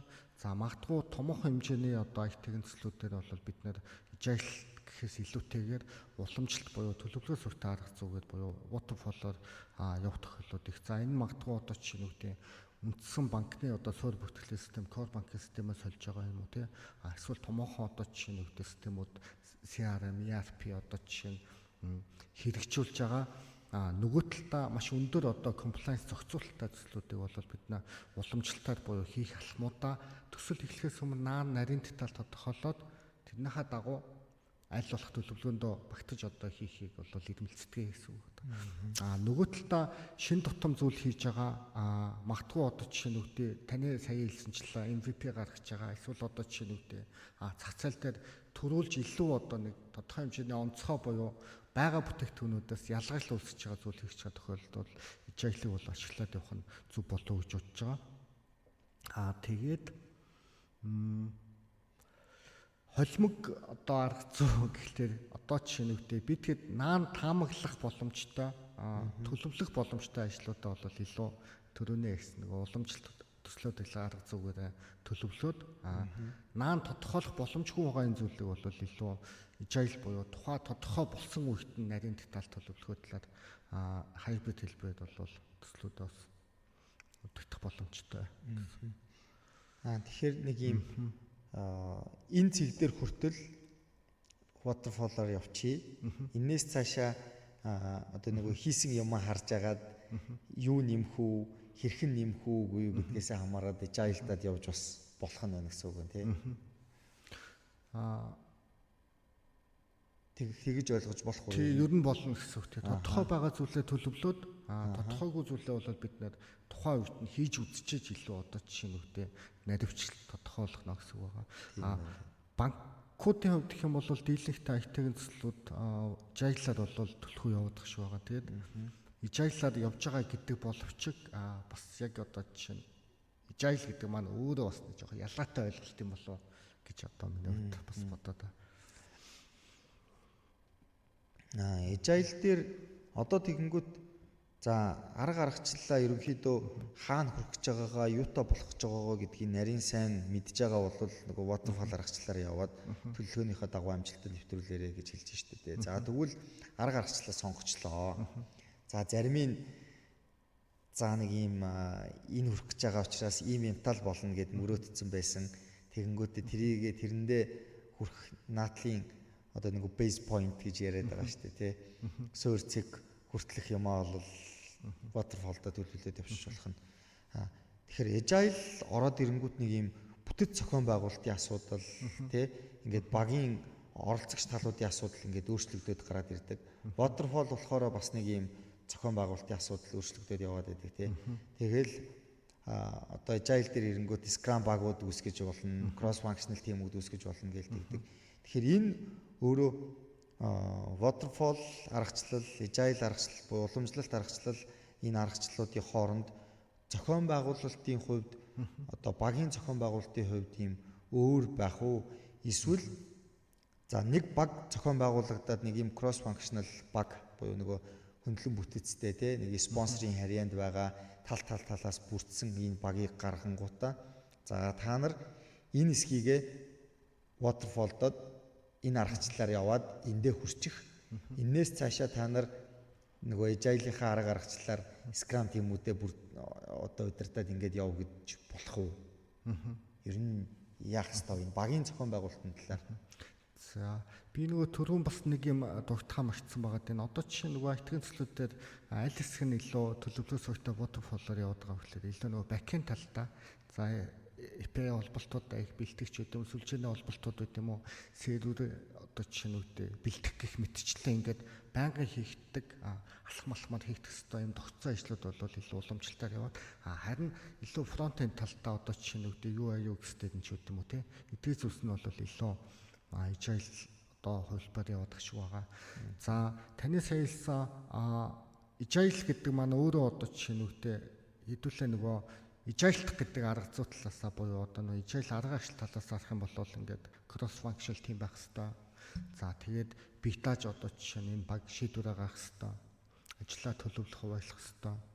За энэ нь бол одоо жишээ нь үгтэй аль нэг одоо газар нэг харьяа ихээс илүүтэйгээр ингээд төслийн хугацаанд ингээд dedicated буюу битаас нь тухайлсан баг гарчирээ явж байгаа гэсэн. Уламжлалт төслийн хувьд гэсэн ихэд спонсортой одоо жишээ нь эсвэл стерко буюу төслийн орондоо танилцуулах худлаар аль аль нь ч гэсэн аль арга зүйгээр явахаас үл хамааран ингээд устдаа баг гарч байна гэсэн үг. Хоёулаа нөгөө өнөөдөр яслага эхлэхээс өмнө ингээд яриадсан нэг практикт өмнөд нэг Scrum Master ч үт юм уу төслийн менежер дээр яриад. Тэнгууд энэ нөгөө хоёр арга зүйн маань гол оролцогч талууд нөгөө чигүүргүүд нь бас ялгаатай байгаа гэсэн. За. Уламжлалт төсөлтөөр бол төслийн менежер гэдэг хүн чинь ингээд багийн гишүүдтэй таск ингээд сайн нөгөө таск даалгаад тэр хүмүүсийнхаа одоо жишээ нь үгтэй таскын биелэлтээр нь хяналт тавиад төслөө нэгтгэхэд ерөөхдөө ингээд удирдаад менеж хийж явж байгаа менежер хүн байгаа гэдэг.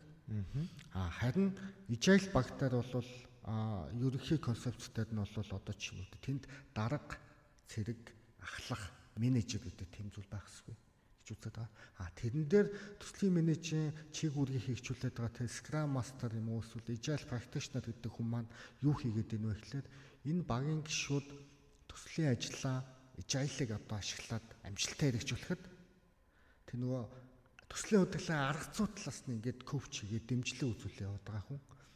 Нөгөө талдаа илүү нөгөө директив буюу удирдах тийм нөгөө удирдсан чиглүүлэх манлайл үзүүлэхээс илүүтэйгээр үйлчлэх буюу servant leadership гэж яриад байгаа.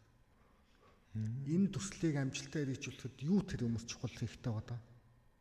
За тэгэхээр одоо жишээ нь үгтэй ажлаа одоо вакуумжаад юм уу коллокейт хийгээд ажиллах энэ одоо өрөө тасалгааных нь одоо жишээ нь үгтэй тав тухтай байдал бэлэн байгаа байдлаас ахгуулаад бусад гол газар нэгжүүд юм уу оролцогч талуудтайгаа одоо хэр эффектив одоо харилцаа холбоо үүсгэж байгаа. Тэгээ энэ дээр ямар дэмжлэг хийхтэй байгаа юм. За яг одоо жишээ нь үгтэй нэг спринт буюу одоо iteration дууссан үеийн retrospective эсвэл demo meeting одоо demo meeting-ийн одоо жишээ нь үгтэй яг яаж явуулвал илүү зохимжтой юм те. Гэдэг арга зүй талаас нь дэмжлэг үзүүлээд байдаг. Баг одоо хин илүү одоо жишээ нь энэ чухал үүрэг оролттой оролцоод байна гэхлээр agile дээр болохоор нөгөө үндсэн баг буюу хөгжүүлэлтийн баг нөгөө IT developer-ууд байна гэсэн. Тэнд бол яг нэг төвшний одоо өөрөө өөртөө баг дотроо ярилцж байгаад одоо жишээ нь үгтэй ажлаа хуваалж авах нь байна. Хийх ажлаа деталь задлах нь байна, төлөвлөх нь байна. Энэ бол шийдвэр гаргалт бол баг дотроо байна гэсэн. Уламжлалтаар бол эсэгээр төслийн менежер гэдэг хүн бол тэр үнийг хэлж байгаа үг бол ихэд бол маш чухал те. Тэрийг бол багийн гишүүд тааж мөртөстэй гэсэн юм. Хоёр шин чанар багдаг шүү. Зарим тохиолдолд одоо жишээ нь үгтэй бас нэг энэ саяын хоёр багийн үндсэн ялгаа гэх юм бол нөгөө арга зүйтэйгээ бас уялдаад явчихна л да. Одоо жишээ нь үгтэй agile дээр гэх юм бол үндсэн зарчим нь бол нөгөө agile manifesto буюу үндсэн дөрвөн одоо value буюу үндсэн. Тэгээд зарчмууд гэсэн зүйлийг юу н дагаж мөртнө. Тэрийг одоо нутгшуулаад явна гэдэг ч. Тэгэнгუთ тэр нь болохоор нөгөө уламжлалт төслийн удирдлагын багаас арай ялгаатай байдлыг бий болгоод байгаа юм. Саяын таны хэлдэг cross functional байх хэрэгтэй, semi organized буюу одоо тодорхой хэмжээгээр бие даасан шийдвэрийг өөрсдөө гаргадаг байх хэрэгтэй. За нэгнийхээ ажлыг оролдог байх хэрэгтэй. AI буюу тухаасаа одоо жишээ нь үгтэй чиглэлээрээ гүнзгийсэхээс илүүтэйгээр тийшээ хипэд хүмүүс гэж яриад байгаа тийм. Ерөнхийдөө одоо жишээ нь би энийг л хийнэ гэдэг төсөлтөө суугаад байхгүй. Шаардлагатай үед нь код өвчлээ, тестээ хийлээ, магадгүй одоо documentation буюу requirement-уудаа цуглууллаа ч гэдэг юм тийм. Ийм их ажлууд хийх яг энэ mindset сэтгэлгээг ингээд суулгаж өгөх юм бол илүү одоо тухайн баг маань agile-аар ингээд төслөө яг зөв өдөртөө явж байна гэж үзээд байгаа шүү. За одоо яг нэг сонирхолтой болж эхэлж байна л да. Юу вэ гэхээр тэгвэл одоо манай Монголын компаниуд agile-тад байна гэж байгаа юм яг agile-тад чадж байгаа юм. Яг одоо ингээд тий agile-дангууд нөгөө талаас зарим газрууд нь Scrum Master гэж нэрчээ. Scrum Master нь таскийг нь хуваарлаад ингээд яваад байгаа ч гэдэг юм уу тий. За эсвэл нөгөө product owner нь таскийг нь нийт одоо ажлуудаа хуваарлаа яваад байгаа ч гэдэг юм уу. Scrum Master нь ялгаагүй нөгөө waterfall аргачлалынхаа төслийн менежерийн ажлыг хийгээд байгаа юм шүү. За ер нь тий. Тэгэхээр нэг энэ дээр айгуу тийм бид нар яг agile-дж байгаа гэж нэрлээд өглөө болгоно л одоо retrospect meeting гээл өглөө болгоны хурал хийгээл daily stand up meeting гээл өглөө болгон хурал хийгээл тэгэл нэг 7 хоногт хурал хийгээл нэг ажлуудаа гаргаад байгаа хэрнээ тэрийг нөгөө Scrum Master нь л ажлынх нь араас л хөөцөлдөөл ингээл тий таскуудыг нь хуваарлтуудыг нь хараад хийж ийн хийгээгүй юу гэдгийг ингээл яриад ингээл яваад байгаа юм шиг зүгээр ажиглагддаг л да. Тэгэхээр эн чинь өөрөө нэг юм жижигхэн хүрээнд богино хэмжээнд 3 сарын хугацаанд бодор халтчаад тэгээд тэрийг араас нь хөөцөлдөд байгаа хэлбэр юм уу? Яг ингэж явж чадж байгаа юу? За ихэд ахад нөгөө түрүүнээс agile байх гэдэг нэг ойлголт байгаа. Нөгөөх нь болохоор agile-дах гэдэг бас нэг ойлголт байгаа. За agile-дах гэдэг нь болохоор саяын танилсан одоо нөгөө баг бол өдөө болох нөгөө daily stand up буюу бусаа уулзалтуудаа хийгээ явчихна. За тэгин гутаа нөгөө backlog буюу шаардлагынхаа одоо жишээ нь хэсгүүдэд магадгүй нөгөө хэрэглэгчийн төв user story бичээ те. Тэгин гутаа бусад одоо нөгөө burn down chart, burn up chart гэдэг юм ингээд түүлүүдийг ашиглаад байна л гэсэн. За тэгээ 2-4 7 хоногийн ямар нэгэн байдлаар нэг спринтээр бол тодорхой хэмжээний үр дүнгууд гаргаад тэрийг демо митинг хийгээд тэгтээ нөгөө стил магтгуу таны хэлсэнчлээ Scrum Master бол ингээд тэнд ингээд илүү ингээд лид хийж чиглүүлээ яваад байгаа. Энэ нь бол байгаад байгааг бол илүү нөгөө ижаилтах буюу ижаил элементүүдийг ашиглаад байна. Яг үндсэн энэ нөгөө майндсет гэдэг сэтгэлгээ гэдэг энэ нөгөө үндсэн зарчим нь бол бүрэн шингээгээгүй байна гэж ойлгож болох юм болов уу гэж бодод. Нөгөө ижаил байх гэдэг нь болохоор байгууллагынхаа одоо чинь зөвхөн тухайн багийн асуудал бол биш. Байгууллагын бүх төвшөндөө ижаил тэр нөгөө сэтгэлгээ гэдэг зүйлээс суулгасан байх хэрэгтэй гэж. За сэтгэлгээ гэдэг зүйлдээ нь юу явж байгаа вэ гэхээр нөгөө үндсэн төрөний ярьжсэн ижаил манифесто буюу үндсэн зарчмууд байгаа. Тэр нь болохоор илүү нөгөө уламжлалт төслийн удирдлагаас ижаил нь юугаараа ялгарх юм бэ те. За жишээ татах юм бол илүү одоо чинь багийн гишүүд өөрсдөө бие даад шийдвэр гаргах юм бол илүү одоо эффектив үр дүнтэй ажиллаж чаднаа. За багийн гишүүд илүү одоо нэг дор байгаад нүүх тулсан одоо асуудлаа ингэж одоо ярилцж чадах юм бол илүү энэ баг бүтээмжтэй байна. Ил тод байдалч гэдэг юм уу те. Хин ч ороод ирсэн төслийн бодит гүйцэтгэл асуудлууд алдаа тэр нөгөө баг юмнууд бол ил тод байж байна ч гэдэг юм уу. Энэ сэтгэлгээ суулгаж өгөх юм бол ихэд ижаилч гэж үздэг. Гэхдээ арга агчил талаас нь ашиглаад энэ одоо огт ижаил хийхгүй байгаа буруу гэж бол бас хэлэхэд бол төвөгтэй. Тодорхой хэмжээгээр ямар нэгэн байдлаар үр дүн гараа явж байгаа бол тэр бол окей асуудал гэж болж байгаа. Нөгөө талдаа уламжлалт төсөл болон ижаил элементүүд холилдоод ирэхэд давхар бидэд бас нөгөө хайбрид гэж хэлж болж байгаа гэсэн. Магадгүй нөгөө уламжлалтын стил нөгөө төслийн менежерийн чигээр байгаад байгаа. Гэхдээ бид нэр ингээ өдөр тутмын ажилдаа ижаил одоо элементүүдийг ашиглаад яваад байдаг. Тэгвэл яг нөгөө манайч хайцсангуу одоо чинь ижил төслийн удирдлага гэдэг зүйл маань бол бас хайцсангуу хойно яригдаж эхэлж байгаа тийм. Илүү одоо энэ дээр нөгөө томоохон байгууллагууд за ялангуяа банкуд илүү нөгөө лид хийгээд одоо чинь үйл ажиллагаанд нэвтрүүлэх гэдэг ингээ алхам алхмаар явж байгаа. За яг одоо чинь нүгтээ 1-2 жил ингээд яваад шууд ингээд тогтцдог тийм одоо зүйл бол биш л дээ. Өөрөө мэдээж байгууллага том байх тусам тэр байгууллагын соёлын нэг хэсэг энэ арга зүй өөрөө болохын тулд маш их цаг хугацаа, хүчин чармаалтууд бол шаардах бах. Тэгэхээр одоо чинь эдгээр бол ижаилтахгүй байна гэдэг ч юм уу те. Яг ижаил юм байх хэрэгтэй гэдээ хатуу бас хэлэх нь өөрөө хоёр талтай байх магадaltaй. Өөрөө ижаил болохоор яг энэ нөгөө одоо манифесто буюу зарчмууд тунхаглалаа тодорхойлсон нь бол 2000-ад оны их үе буюу яг нөгөө .com-уудын бүүм тэр үхтэй зэгцэж эхэлдэг. Тэрнээс өмнө бол өөр ерөнхий үндсэн концепцууд нь яваадсэн тийм арга зүйнүүд бол байгаа. За тэгэхээр ер нь бол бид нар agile гэдэг ойлголт за сүүлийн 3-4 жилийн хугацаанд л Монголд одоо нэлийн өргөн тархаж өргөн байгууллагууд agile гэдэг ойлголтыг яриад Scrum Master гээл cross functional team-үүдийг ингээл гаргана гэл ингээл ярьж cross functional team дээр та түрүүн хэлжсэн нэг юм тодорхой эрх хэмжээг нь өгөөд үүргийг нь өгөөд ингээд явах хэрэгтэй гэдэг чинь. Тэгэхээр ер нь ямар эрхийг өгөх хэрэгтэй, ямар шийдвэр гаргалтыг тэнд өгөх хэрэгтэй. Тэр шийдвэр гаргалтыг баг өөрөө гаргах юм уу, нөгөө спонсор гаргах юм уу, эсвэл product owner гаргах юм уу? За яг тэр хэм хэмжээг нь тодорхойлж өгөх нь бол илүү төслийн спонсор шийдвэр гаргах түвшний удирдлагуудаа гэсэн үг.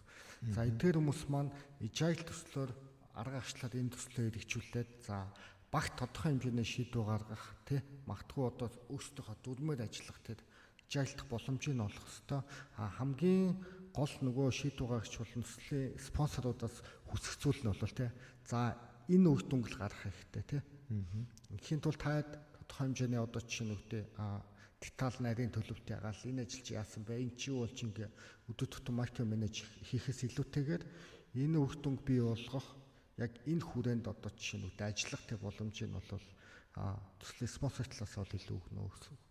За agile-таар болохоор product owner болохоор илүү одоо жишээ нь ямар нэгэн чиглүүлэх гэхээс илүүтэйгээр энэ бүтээгдэхүүний үндсэн шин чанар, үндсэн зорилго юу байгаа? Гол одоо хэрэгцээ шаардлага юу вэ гэдэгтээ бол илүү багийн гишүүдэд одоо дэмжлэг үзүүлж ажиллана гэсэн үг. Тэгээд юу бизнесийн нэгжийн хувьд, хэрэглэгчийн хувьд, спонсорын хувьд байгууллага чухал бай гэдэг тэгээд ирэмбийг нь бол тогтоож өгч байгаа онцлогоо гэсэн үг байна. Тэгээд түрүүний ягчсантай нэмээд хэлэхэд ерөнхийдөө одоо жишээ нь үгтэй те уламжлалтаар явуул сайн, ижаалаар явуул сайн гэсэн тийм тогтсон. За ижаал дундаа одоо ч магадгүй яг юм скрамаар яваач гэдэг юм уу те. Гэдэг ийм одоо жишээ нь хатуу юм гэхээс илүүтэйгээр юу хамгийн чухал вэ гэхээр төслийн эцсийн үр дүнг бий болгоход тэр баг дотор яаж ажиллах арга зүйгээ сонголтын нөхөх хэрэгтэй.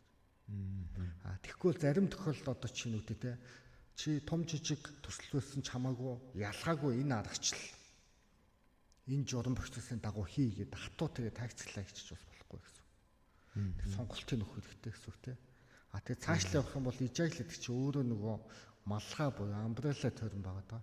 Дутагдлалд нь маш олон арга агчлууд байгаа даа. Түрүүн таны хэлжсэн одоо нөгөө портфолио, програм одоо ингээ project гэдэг юм бол илүү нөгөө enterprise төвшөндөө томоохон IT-ийн төслүүдийг ижаалаар яаж удирдах уу гэдэг фреймворкуд бас байгаа юм л да. Skilled agile ч гэдэг юм уу те. Эсвэл disciplined agile гэх мэтчлээ. Тэгэхээр маш олон арга агчлуудаас туршиж удаж хагаад юу биднээс хувьд одоо зөвхөмжтэй чухал вэ гэдэг л одоо байгууллага болгоо ялгаатай болоо те. Бүр яг нэг салбарын яг ижлэхэн одоо жишээ нь үгтэй чадамжтай байгуулж ялгаатай байхгүй. Шийдвэр гаргаж байгаа удирдлагуудын ялгаатай шийдвэр гаргалтын түвшин ялгаатай байдлуу те. Дотоод соёл гэдэг зүйл одоо ингээ бүгдийн өөрөөр байгаад байдаг. Түүнээс одоо жишээ нь үгтэй энд скил хичээл ажиллаж байгаа болохоор манад ажиллах хэрэгтэй гэдэг ийм зүйл бол байж болохгүй хаалгаж боддог. Тийм байна те. Тэгэхээр нөгөө сая та айгүй чухал зүйлийг хэллээ гэж бодож байна. Тухайн төслийн баг төслөө амжилттай гүйцэтгэх тэр арга аргачлалыг нь олгох тэр нэг юм эрхийг бас өгөх хэрэгтэй болоод байна. За энэ төсөл угаасаа үр дүн нь тодорхой байгаа учраас ийм хийх нь тодорхой учраас бид нар waterfall-аар явна буюу бүгдийг нь эхлээд төлөвлөөд тэрнийхээ дагуу яваад энэ хугацаанд гүйцэтгэнэ гэдгийг анханасаа одоо тохирох ёстой тий. Waterfall-аар явж байгаа төсөл төр ч гэсэн спонсор байж болно. Тэр төслийг ерөнхийдөө лидинг хийж байгаа, анханаас нь хөрөнгө оруулалтыг шийдэж өгж байгаа нөгөө түрүүний хэлсэн хэний ямар ажлыг шийдэж өгж байгаа вэ гэдгээс хамаараа тэр хүн спонсор болоод тэр төслийн багтаа ингээд хувилтаа холбоотой ажиллаж болно. Нөгөө талд нөгөө шин тутамдаа хийж байгаа, илүү инновацлог хийж байгаа, яг ямар байхаагаа сайн мэдэхгүй байгаа тий хийх явцдаа өөрчлөлт гаргаж болох үс энэ ажлуудаа бол илүү бас scale agile-аар яваад ингээд явж болох нэ гэсэн үг шүү дээ. Тэгэхээр нөгөө байгууллагууд энэ хоёр арга аргачлалыг хоёулангийн илүү хослуулад хэрэгжүүлвэл их зөв болох гээд байна гэсэн үг тий. Одоо нөгөө талаараа би зүгээр ингэж бодож байна л да. Байгууллагууд ингээд дата центр байгуулнаа гэж дата центр хийнэ гэдэг нэг төсөл явж байгаа тий. Энэ бол бүр 100% waterfall-аар явах хэрэгтэй төсөл тий. Ялчгүй. Бүх юм төлөвлөлтөнд алдаа асуудал гарч ирж байна. Тэгэхгүй бол тэнд ингэчлээ энийг ингэж засчих гэдэг ойлголт ярьж болохгүй ч гэдэг юм болоод шүү дээ тий. Тэгэхээр юм болгоныг бас энэ agile гэдэг юм руу явуулахгүй юм байна. Тэгэхээр байгууллагад энэ хоёр аргачлал өөрөө арга зүйн хувьд хамтдаа нутагших хэрэгтэй юм байна л гэж би бол ойлголоо зөв тийм. За тэгэхээр ер нь бол одоо подкастыг сонсож байгаа тий сонсогчд маань за одоо scaled agile ч гэдэг юм уу agile гээл бид нар waterfall-аар явж байгаа учраас амар удаан байна ч гэдэг юм уу тэгж бодох хэрэггүй тий ер нь зөв юма зөв аргачлалаар нь зөв төслөө зөв аргачлалаар нь удирдах явах нь хамгийн чухал байх гэдэг байна л гэсэн үг. За түрүү нөгөө cross functional team гэдээ ярьж байсан cross functional team дээр эрх үрдүг өгөөд тодорхой төсвийг нөгөө явуулдаг гэд спонсор яг го миний хувьд нөгөө спонсороор ажиллаж исэн учраас энэ дээр илүү төслийн багтаа төсвийг нөгөөд зарцуулах эрх мэдлийг нь ингээд өгөөд тэр төслийн баг хэрхэн одоо гоё байгаад тэгээ хоорондоо уялдаатай байгаад баг нэгдсэн байдлаар бүрдээд төслийн амжилтаа явуулах вэ гэдэг дээр бол багт нь өөрт нь эрхийг нь өгөөд тэгээ зохион байгуулалтын эрхийг өгөөд анханасаа нэг юм төсвийг баталж өгөөд ингээд тэгээ тэрэн дээр хяналтаа тавиад за дуусах хугацаагаа яг л багтаа өөрсдөө тохирол за 4-7 хоногийн дотор нэг релиз гарганаач гэдэг юм уу те энэ релиз дээр ийм орсон байна гэдгийг бол эхнээс нь тохироод ингээд явдаг байсан. Тийм. Тэгээд явхаар нөгөө хүмүүс чинь илүү нэг юм багийн уур амьсгал сайжраад тий хүн болгон нэг юм энэ төслөөс багийн гишүүн болгон энэ төслөөс гарч байгаа үр дүн дээр сэтгэл ханамжтай байгаад бүх төслийг бүх одоо нэг продуктынхаа бүгднгийнх нь оон байгаад энэ миний бэби учраас тий миний хийж байгаа ажил учраас ийм гоё байх хэрэгтэй гэдэг сэтгэлээр бас хандаад байд юм шиг байгаа. Тэгээд бид нар бас яадаг байсан бэ гэхээр төслийн релиз болгон дээр ч юм уу улирал болгон дээр нөгөө төслийн багта бонус өгдөг. Тэгээ бонусыг нь батлаад өгчдөг гэсэн. Тэгэнгүүт нөгөө төслөө хийж байгаад айгу хаппи байгаад тэр төсөлдөө одоо нөгөө сэтгэлээ гаргаж ингэж хүмүүс ингэж ажилт юм болов хийж байгаа учраас ийм үр дүн авч байгаа учраас ийм бонус урамшуул нэмэлт урамшууллыг та нарт өгж байгаа шүү. Та нар хамгийн гол нь цаг хугацаанд юмаа хийгэрэй гэдэг байдлаар ер нь бол баталж өгöd явдаг байсан л да. Тэгэхээр энэ өөрөө бас айгүй чухал ойлголт гэж хараад байгаа. Тэгээд эн чинь нөгөө нэг ROI гэж нэрлэдэг байгаа хөрөнгө оруулалтын өгөөч чинь байгууллагад айгүй өндөр ирж байгаа шүү дээ. Зарим тохиолдолд тий. Тэр өндөр ирж байгаа үр дүнгээс нөгөө төслийн баг хийж байгаа учраас нэг юм тодорхой хуваалцмаар байгаа. Тэгхгүйгээр ингээд нэг юм ерөнхийдөө яригадаад идэг л да. Өөрсдийн хийж чадах юмыг вендор компаниар амар өндөр өртгөөр ингээд хийлгэждэг. Тэгэнгүүт тэрийг ямар нэгэн байдлаар зардлыг нь нөгөө хийж чаддаг хүмүүс нь ингээд мэдчихэнгүүтээ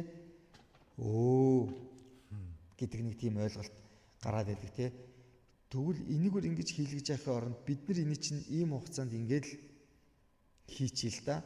Тэгээд ийм зардлаар ингэ хийж байгаа юм чинь биднэрт одоо тэнд 100 саяар хийж байгааг биднэрт 20 саяар хийлгээд ингээд тэрийг бонус болгоо биднэрт өгчөөч гэдэг юм. Нэг тийм ойлголт ер нь бол одоо IT-гийнхэн донд те одоо энэ одоо хөгжүүлж байгаа продакт овнеруудын донд ч гэдэг юм ингээд хүмүүсийн донд ингээд гараад байдаг. Тэгэхээр энийг аль болох байхгүй болгохын тулд тэр нөгөө бонус гэдэг асуудлуудыг ингээд шийдэж өгөөд тэр төслийн багийг ингээд dedicated гаргаж өгөөд сэтэлжүүлж шүү дээ. Сэтэлжүүлж юм дээ. Нөгөө талаараа байгууллагаас гарч байгаа зардал багасж байгаа шүү дээ. Тэгсээр нь илүү хурдан бас өгөөж хүртэх боломжтой ч гэдэг юм уу. Тэгэхээр хөрөнгө оруулалтаа бага хөрөнгө оруулалтаар хурдан хугацаанд өндөр өгөөжийг хүртэх бас боломжтой гэж хараад байдаг. Зарим тохиолдолд зарим төсөл дээр вендор угаасаа заавал орж ирдэг. Тэ? Зарим төсөл дээр одоо заавал орж ирдэг. Гадны вендорууд хэрэгжилж байгаа. Эсвэл вендортой хоорондын интеграцтай холбоотой төслүүд ингээд яваад байдаг тийм. Тэгэхээр энийг нөгөө вендор нь waterfall аргачлаар явдаг нэг юм баг байгаад байдаг ч гэдэг юм уу. Манайх өөрсдөө энд agile-т гад яваад байдаг. Тэнгүүд энэ хоёрын хооронд нэг юм үл ойлголцол, коммуникацийн зөрүүнүүд гараад байдаг тийм. Тэгэхээр энийг ер нь хэрхэн яаж зохицуулах хэрэгтэй байдаг вэ? Энэ дээр таны хувьд нөгөө туршлагууд байна уу тий? Ямар туршлагууд байна? Тэгээд шийдэж эсвэл одоо онлын хувьд ер нь энийг хэрхэн уялдуулж шийдэж явах хэрэгтэй юм. Одоо эн чинь бас л нөгөө хайбрид аргачлал руугаа явчаад байна шүү дээ тий. За магадгүй одоо жишээ нь үгтэй байгууллага өөрөө захиалагч талыг төлөвлөж байна тий. Нөгөө талд нь гүйцэтгэгч тал одоо жишээ нь үгтэй бид нар agile-аар явах гэдэг нөгөө тал маань илүү уламжлалтаар явах гэдэг. За энэ кейсээр магадгүй бид хэд төслийнхөө нөгөө хүлээлтийг маш сайн тодорхойлж өгөх хэрэгтэй.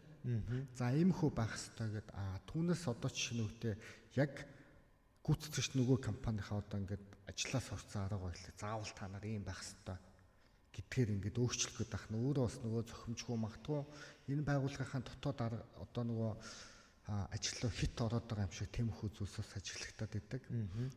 Энэ хоёр яаж ингээд матч хийгээд нийцэх вэ гэхлээр захиалагч тал одоо жишээ нь хүсэж байгаа зүйлээ маш сайн тодорхойлоод өгсөн тохиолдолд бол энэ баг аль аргачлаар явж байгаас үл хамааран бид нар delivery бас буюу гарч байгаа үр дүнгээ бол хүлээгээ авчна. Тэгээд ямар ажил үедээс хамаарах гал л та. Төрөөнөө гэсэн хоёулангийн нөгөө уламжлалт болоо agile арга зүй хоёрын үндсэн ялгаа нь бол нэг юм байгаа да. Юун дээр нийцэж байгаа вэ гэхлээр төслийг нэг 3 зүйлийг хязгаарлаж болно гэж үздэг да. Хязгаалтууд гэдэг. Нэг нь болохоор scope буюу хийгдэх ажлууд байгаа. Нөгөөх нь хугацаагаар. Энэ төслийг 3 сарын хугацаанд л гэрээний хугацаанд л дуусгах хэрэгтэй. Өөр юм хэрэггүй шүү. Нөгөөх нь үнээр нэг хүн үдийн цагтлыг тэдээс сэтүүлэхгүй эсвэл томороо төсөл 100 сая төгрөг багтаа шүү. За тэгэнгუთ уламжлалт төслийн хувьд бол бид нэр скопороо буюу хийх ажиллаараа хязгаарлаж байгаа гэсэн үг. За яг л ийм цэстэй одоо ийм одоо жишээ нь үгтэй одоо хилтэд бичигдсэн одоо смарт болон веб хувилбар байна. Яг ийм л одоо систем хэрэгтэй, аппликейшн хэрэгтэй гэдэг ингээд яг үр дүнгээр хязгаалчаад нөгөө талдаа agile-даар болохоор хугацаа зарлахад нь хязгаарлаад байгаа. Тэгвэл энэ аппликейшн юм уу энэ одоо жишээ системийг 3 сарын хугацаанд 100 сая багтаж таа тийм. Энэ хугацаанд төсөвтөө багтаад л энийг хийж явах юм бол та хэд одоо жишээ нь дотоод төлөвлөнө үү тий эсвэл ингээд төлөвлөхгүй хамаагүй байна уу ижээлэр явна уу тэг чинь бол хамаагүй гэдэг ч байгаа. Тэгэхээр миний хэлэх гээд байгаа санаа болохоор заавал тэр нөө арга зүйн оролцоод нэг арга зүйтэй байна гэхээс илүүтэйгээр хүлээлттэй тодорхойлж өгнө. Харин энэ гүйцэтгэгч болон захиалагч талууд бол нэг одоо жишээ нь зөвлөө харахын тулд одоо жишээ нь үгтэй нэг төслийн өдөртөгчтэй байх хэрэгтэй. Сая хоёулаа ерөнхийдөө нөгөө төслийн багийн зохион байгуулалтууд ямар байх юм, ямар төсөл дээр ямар арга гаргачлалыг хэрэглэх юм тий. За уламжлалт болон agile төслүүд ер нь арга гаргачлалууд нь юугаар ялгаатай юм, багаа яаж урамшуулах юм, за мөн одоо вендортай харилцахтаа ер нь яах юм тий. Вендор нь waterfall-оор яваад идэг, бид нэр agile-тмаар байдаг. Эсвэл бид нар waterfall-оор яваад идэг, вендор нь agile-тна гэдэг ч тийм үү. Энэ хоёрын хоорондыг уялдаа хэрхэн хангах вэ гэдэг талаар ерөнхийдөө ярьлаа шүү дээ. Тэгэхээр энэ дээр миний ойлголтоор бол таны хэлж ирснээр бол заавал вендортой тэр agile-тна гэдэг арга гаргачлалыг тулгах шаардлага бас байхгүй тий.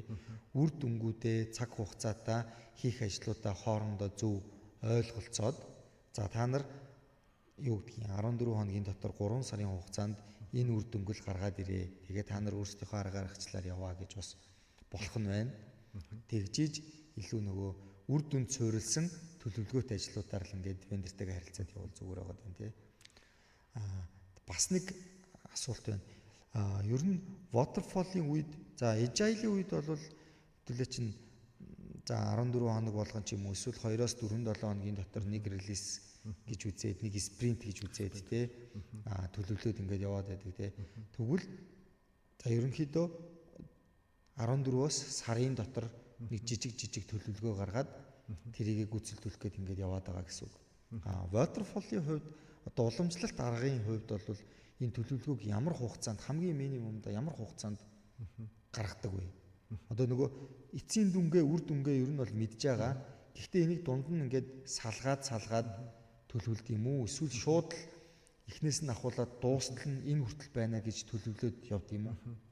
За waterfall-тоор болохоор ер нь бол зарчим нь болохоор аль болохоор деталь одоо жишээ нь үгтэй нэг баг нэг ч гэдэг юм уу цаашлаа нэг хүн те тодорхой хугацаанд хийх ажил хүртэл ингээд деталь задлж чадах юм бол энийг бол маш сайн төлөвлөө гэж үздэг байгаа. Яг тэгэхээр уламжлалтын үндсэн зарчим бол ажлаа эхлэхээс өмнө эхлэх цэгээс дуусах цэг хүртэл төлөвлөө эцсийг нарах гэдэг шүү дээ. Тэгээд яг энэ төлөвлөгөөнд аль болохоор өөрчлөлтийг баг төвшөнд байлгаад алхамаар энэнийхээ дагуу одоо тэг хугацаанд хийх ажлаа хийхийг бол төслийн хувьд илүү амжилттай хэрэгжүүлж байна гэж үздэг байгаа гэсэн.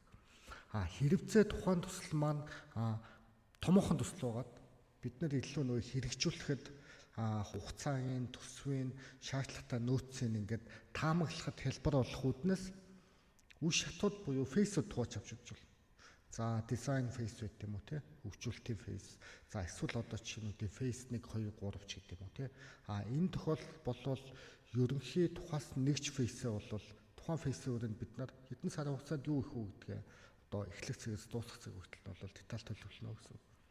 Түүнээс agile шиг одоо жишээнүүдтэй те одоо 1-4 7 хоног за хамгийн одоо зүгээр нь бол 2-7 хоног ингээд нэг спринт авах хэрэгтэй. Гэсэн тийм хатуу юм бол байхгүй гоо да. За. Тэгэхээр ер нь нөгөө эцсийн мэдж байгаа тохиолдолд тэр хүртлээр ямар ч хугацаагаар төлөвлөж болно. Гэхдээ томоохон ажлуудын хувьд авах юм бол фейз 1 нь ингээд дуусна. Энэ нь 7 сар үргэлжилнэ. Фейз 2 нь за 8 дахь сараас эхлээд дахиад нэг 6 сар үргэлжлэнэ ч гэдэг юм. Эсвэл ийм байхаар фейз болгож хувааж болох нь шүү дээ. High level төвшөнд үлдсэн фейсүүд бол ихэд нь хамгаалж байна л гэсэн. Хамгаалж байна л гэсэн үг юм байна. За буцаад нөгөө agile руугаа ороход agile дээр түрүүн хоёлоо юу ярьж ирсэн бэ гэхээр төслийн баг эрх үүрэгтэй байх хэвээр эрхтэй байхад тодорхой үүрэг хариуцлагыг багтаар хүлээдэг гэдэг чийсэн. Энэ дээр нөгөө багийн гишүүн болгон тэр төслийг амжилттай нэвтрүүлэх нэг юм одоо зорилготой хүсэл зорилготой тий хүсэл эрмэлзэлтэй ингээ байх хэвээр. Тэгэнгүүт гишүүн болгоны үүрэг оролцоо бас айгүй чухал байгаад байдаг тий. Тэгэхээр за одоо уламжлалт төслийн хувьд бол төслийн менежер сайн байвал тэр төсөл амжилттай явах магадлал бас өндөр байгаад байдаг. Agile арга аргачлал хэрэгжилж байгаа үед бол багаараа зөв зохион байгуулалтаар сайн байвал буюу нэг амжилттай явна тий. Тэр нэг юм баг эцсийн хариуцлагыг хүлээнэ гэдэг айгүй чухал ойлголт байгаад байгаа шиг байна тийм үү. Тэгэхээр энэ дээр хэлэх гээд байгаа санаа нь юу вэ гэхээр agile дээр бол одоо багаараа хариуцлага хүлээж байгаа шүү тий. Төсөл амжилтгүй байвал багийн л асуудал гэсэн үг. Багийн зохион байгуулалтын асуудал, багийн гишүүд үүрэг хариуцлага ухамсарлаа ойлгоогүй байх тий тэр асуудал гэсэн үг болоод энэ. Тэгэхээр нөгөө баг дотор нэг нэгэндээ нэг юм хяналт тавих тогтолцоо юу байх ёстой юу тий. Энийг ер нь хэрхэн хийх вэ? Одоо багийн нэг гишүүн айгүй жоохон сул байгаад байвал тэр чинь нэг хүнээс болоод багийн ажил жоохон унах гэдэг шүү дээ тий. Тэгэхээр тэрийг сайжруулахын тулд хин ямар зохион байгуулалтыг хийх ёстой байдгийг тэгэнгүүт тэр багт нөгөө за одоо юу гэдэг инженеэр хэлвэл QA юм ч юм уу девелопер нь жоохон сул байгаад байна гэд бодчих л та тий. Тэгвэл энэ дээр нөгөө үндсэн одоо дээшээ удирдлага буюу development head ямар үүрэгтэй байх юм, QA менежерүүд нь ямар үүрэгтэй байх юм те. Архитект муу гарцсан байгаа тохиолдолд бол senior архитект нь ч юм архитектийнх нь одоо үндсэн head нь ямар үүрэгтэй байж тэр багт ингэж зөвлөж өгч явах хэрэгтэй. Одоо нөгөө тусдаа баг гарчаад идэг. Тэгсэр нөгөө бусад багууд байгаад идэг. Тэгэхээр энэ бусад үндсэн толгой удирдлагууд байгаа шүү дээ. Бид нар ер нь арга зүйн зөвлөгөө өгөөд идэх хүмүүсээ сайжруулах хэрэгтэй юм уу? За ихэд нөгөө ижил төсөлтөө ч гэсэн ялгаагүй оролцогч талууд гэж байгаа шүү дээ. Оролцогч талууд тэгээд SMS буюу subject matter expert-ууд за эсвэл нөгөө expert judgment гэж яриад байгаа. Ихэд нөгөө тухайн чиглэлийг бүхий илүү туршлагатай хүмүүс бол тухайн лайн чиглэлийг харна гэсэн үг. Сая хийж байгаа нөгөө таны хийж байгаа QA талдаа ч гэсэн илүү quality толботой эсвэл одоо жишээ нь үгтэй хөгжүүлэлтээр бол илүү senior хөгжүүлэгчтэй ч гэдэг юм уу те. Тухайн нөгөө функцүүд чиглэлийг болгоноор ямар нэгэн байдлаар спорт бол үзүүлэлтээрээ үзүүлнэ. Хэрвээ багийн гишүүн сул байгаа тохиолдол бол энэ дээр магадгүй нөгөө тухайн үедээ илүү одоо чинь үгтэй уламжлалч бай, ижаалч бай адилхан одоо менеж хийх хэцүү үсэн л те. Илүү хин нэгэн туршлагатай хин нэг дагалт болох байт юм уу те. Эсвэл багийн аль нэг гишүүн зав загаараа одоо нөгөө үндэ чиглүүлэх те. Давхар ямар нэгэн байдлаар энэ хүн болохгүй байна солиё гэдэг шийдэлд хүрэхээс өмнө наан бүх арга хэмжээг бол авна гэсэн. За энийг ажиглаад зохион байгуулах зүйлээ хийх байхлаа илүү нөгөө Scrum Master багтаага одоо магадгүй баг дотор бүгд нэг төвчнөх ч гэсэн илүү нөгөө туршлагатай хин нэгэн бол байж л байгаа шүү дээ тийм. Энэ хүмүүстайгаа ярилцаад ихэд эсвэл тухайн асуудалтай байгаа сул байгаа хүнтэйгээ ярина гэсэн. За ямар асуудал байна тийм. Магадгүй тэр үний ур чадвартай холбоотой биш төгс зургийн одоо бусад одоо гадны нөлөөллүүд байж болно. Сэтгэл санааны байдал ч гэдэг юм те. Энийг олж илүүлээд яавал илүү одоо чинь хэвийн зөвлөлөө одоо хэвийн байдалд очих уу, яавал сайжрах боломжтой вэ гэдэг нь Scrum Master сонсно гэсэн үг. Ягд Scrum Master менеж хийж байгаа хүн биш ч гэсэн ягаа энийг сонсож байгаа гэхээр Scrum Master өөрөө нөгөө үйлчлэх сэтгэлгээтэй бол servant leadership үзүүлэх хэрэгтэй гэдгсэн те. Баг дотор нэг асуудал байгаа юм уу, хин нэгэн ажлаас хойшоо суух юм бол тэрийг олж илүүлээд энэ ботлнек гэсэн үг шүү дээ тий. Асуудал байна. Энийг арилгах арга хэмжээг бол Scrum Master хийдэг гэсэн үг. Ялгаагүй төслийн одоо уламжлалтаар бол төслийн менеж бол хийнэ гэсэн үг. Энэ дээр бол хоёр аргачлалын хувьд Scrum Master болон project manager хоёрын одоо чиглэлийг бол давцснаа гэсэн үг. Тэгж юм тий. Тэгээ мэдээж дараагийн асуудлуудыг бол дээшээ нөгөө спонсорлоо эсвэл нөгөө функцийн менежерүүд буюу таны төрөний хэлсэн нөгөө босоо удирдлагууд нь скелет гэж асуудлыг одоо дээш нь төвшүүл тавина л гэсэн. Scrum Master их ажил. Тэгээд Ижааглаа өвдөх юм бол таны төрөний илдгээр яг одоо чинь үедээ багийн гишүүд яг л нэг замдаа сууж байгаа хин нэгэн хоош яах юм бол тэр хэмжээгээр нөгөө импакт амар өндөр нөлөөлнө. Яг тэгэхээр богино хугацаанд маш шахуу velocity буюу хүн болгоны одоо чадамжтай үндэслээд ажиллаа ингээд оноогоо юм уу хийх ажлаа төлөвлөсөн байгаа гэсэн үг шүү дээ. Тийм байна. Тэгэхээр нөгөө бүгдээрээ нэг завин дээр суудсан байгаа шүү гэдгийг багийн гишүүд өөрөө аягүй сайн Ухамсарлах хэрэгтэй. анханасаа ухамсарлах хэрэгтэй. Нэг зорилгын төлөө багаараа явж байгаа шүү гэдгийг ягаад өөрийнхөө продуктыг хөгжүүлж байгаа шүү гэдгээл ер нь бас аягүй сайн ойлгоод тийшээ хичээгээ зүтгэх юм бол багаараа л амжилах харах гэдэг шүү дээ тий. Тэгээд багийн гишүүн болгон ер нь бол нөгөө өөрөө өөрийнхөө менежер шиг project manager шиг баг ажиллах юм. Ер нь бол тэгж бас ойлгож болохоор. Тэгэхээр байна тий.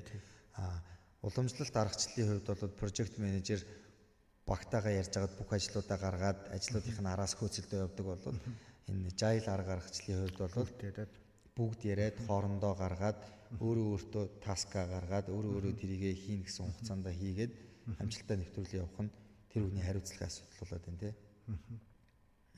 Тийм байна. Энэ дээр бас нэг хоёлоо бүр ихэнд ярьж исэн нөгөө спонсорын ойлголт гэдээ ярьж исэн. Тэн дээр би бас нэг юм хэлмээр санагдчихлаа. Хоёр спонсор бас байж болно тий. Ер нь за тэгээ дээрэс нь хоёр спонсор гэхээс илүүтэйгээр хоёр спонсорын shared KPI байж болно ч гэдэг юм уу. Ийм ойлголтууд бас байгаа тий. Бизнес тал нь IT-ийн захирал хоёр ер нь хоёулаа энэ төслийн спонсор маягаар яваад shared KPI таргетууд тавиад тэгээд хоёулаа л ямар нэгэн байдлаар хоёр талаасаа багаа нийлүүлээд удирдах байгаа учраас аль болохын төслийг амжилттай явуулахын төлөө нөгөө үүрэг хариуцлага хуваагаад авах нь бас чухал байгаа шүү дээ. За ерөнхийдөө тэгвэл төслөө ингээд хийгээд явж байна тий. Одоо ингээд төсөл ер нь дуусах шатанд орлоо, амжилттай боллоо, цаг хугацаанд орлоо гэж үзээд. За төсөл дуусчлаа. Бид нэр production орчин дээр төслөө тавьчлаа. Эсвэл төсөл амжилттай нэвтэрчлээ тий. Зах зээл дээр ингээд гараад ирлээ. За гараад ирэнгүүт л ер нь төслийг дуусчлаа гэж үзэх юм уу? Тэ төслийн энэ амжилттай дууссан гэдэг одоо хэмжээсийг бид нэр хизээ хэмжих ёстой вэ? Одоогийн тогтолцоогоор бол төсөл одоо нэвтрээд бизнес тал нь хүлээж аваад ч юм уу зах зээл дээр ингээл гаргангуудаа л болчлоо гэж үзэл нөгөө хүмүүс нь баярлал тэ төслийн баг нь баярлал ингээл яваад за одоо шагнал урамшууллаа аваад тийм шилдэг төслөө аваад ингээл шалгаруулаад ингээл явдаг штэ. Тэгэнгүүт тэрний дараа нөгөө ROI гэж нэрлэдэг байгаа тэ return of investment хөрөнгө оруулалтын өгөөж нь өөрөө айгу багасаад буураад нөгөө анхны хүлээлтэнд хүрэхгүй байгаад ирвэл ер нь яах вэ те энэ төслийг ер нь хизээ амжилттай нэвтэрсэн гэж үзэх ёстой юм бэ. За нэг хоёр ялгаатай зүйл байгаа шүү. Нэг нь болохоор төслийг амжилттай дуусгасан. Амжилттай одоо төслийг хэрэгжүүлсэн гэх юм уу те?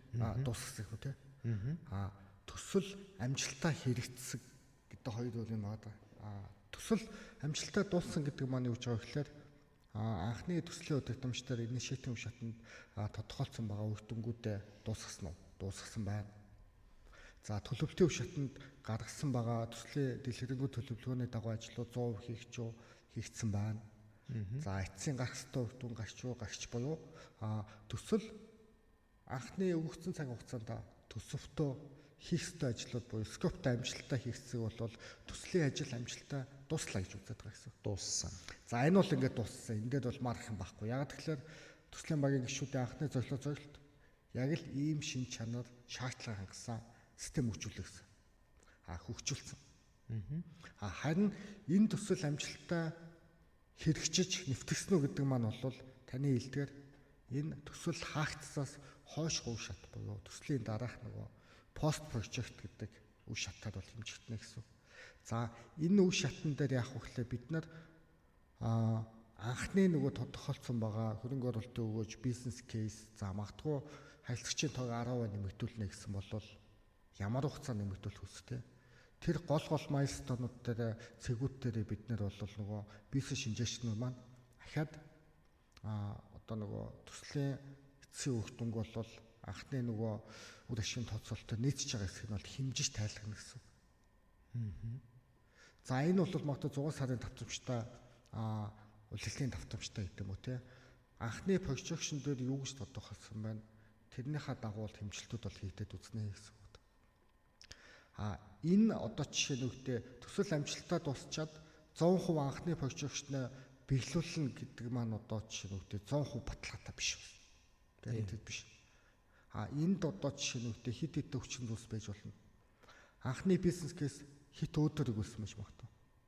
Тэгээ projection-ыг бид нар магадгүй optimistic, most likely, pessimistic гэдэг хөлбөөнөөс авч үзэх хэрэгтэй. Гадны нөгөө хүчин зүйлсүүдийг харгалзуулж штэ. Хит өөдөргөр энийг хийчих юм бол зах зээлдээ бид нар ална гэсэн чинь магадгүй одоо жишээ нь үгтэй энийг борлуулахад хөндрөл үүсч болно. Магадгүй бид хэдийн ашиглаж байгаа технологи хуучиж болно. Шинэ disrupt хийгээд шинэ зүйл гарч иж болно тий. Тэгэхээр ямар ч байсан анхны үр ашиг бол маш сайн хийгдчихэж бид нэр бол энэ үр ашигт бол 100% итгэлтэйгээр энэ төслийг хийж гинэ гэсэн. Тэдний дараа магадгүй зах зээл дээр яг анхны үр өгөөж өгөхгүй бол бид нэр суу шалтгаанаа ахиад тайна л гэсэн. Энэ буруу байсан юм уу? Эсвэл одоо чи үнэхээр бид нэр ингээд өөрчлөлтийг төсөлтөд нэвтүүлж чаддаг юм уу тийм? Гэвэл юм өөрчлөгдсөн чинь анхныхаа шаардлагын дагуу бид нар яг л ийм дөрвөн өнцгтэй хайрцаг хийнэ гэж зүтгэж хэлсэн юм уу гэдэг энэ сургамжаа бүртгэлжүүлээд дараагийн төслөөр алдахгүй байна л гэсэн. Түүнээс шимдээд төслийн багийн гишүүдэд буруутгах ямарч боломж байхгүй. Яагаад гэвэл тэр хүмүүс батлагдсан шаардлагуудын дагуу одоо тухайн ажлаа бол хийсэн. Хайрцаг хий гэж яхад одоо жишээ нь үгтэй цүнх хийгийг лавбах тий. Тэгэхээр одоо энэ дээр бол яг нөгөө хариуцлагын механизм ч гэдэг юм уу эсвэл одоо жишээ нь үгтэй цэгээс одоо жишээ төслийн өмнөх үе шат төслийн дараах хоёр ингээд 100% майчлах нь бол яг бодит амьдралтай бол хайцгүй баг болов гэж бодож байна. Тийм байна. Тэгэхээр төслийн эхний энэ одоо нөгөө одоо төсөл нэвтэрснээс хойш 6 сарын дотор ингэн гэдэг тэр төлөвлөгөөгөөр энэ маш сайн гарах ёстой байна. Тэрийг нь хитрхи өөдрөг тий. За хитрхи эсвэл ингээл баг байдлаар ч юм уу гаргахгүйгээр аль болох оптимистик тий.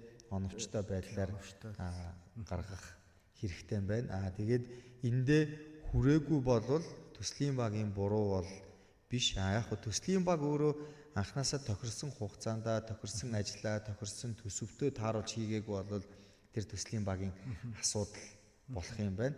Төсөл амжилттай дууссан, амжилттай хэрэгжсэн гэдэг нэг юм хоёр ялгаатай зүйл байгаад байна тий.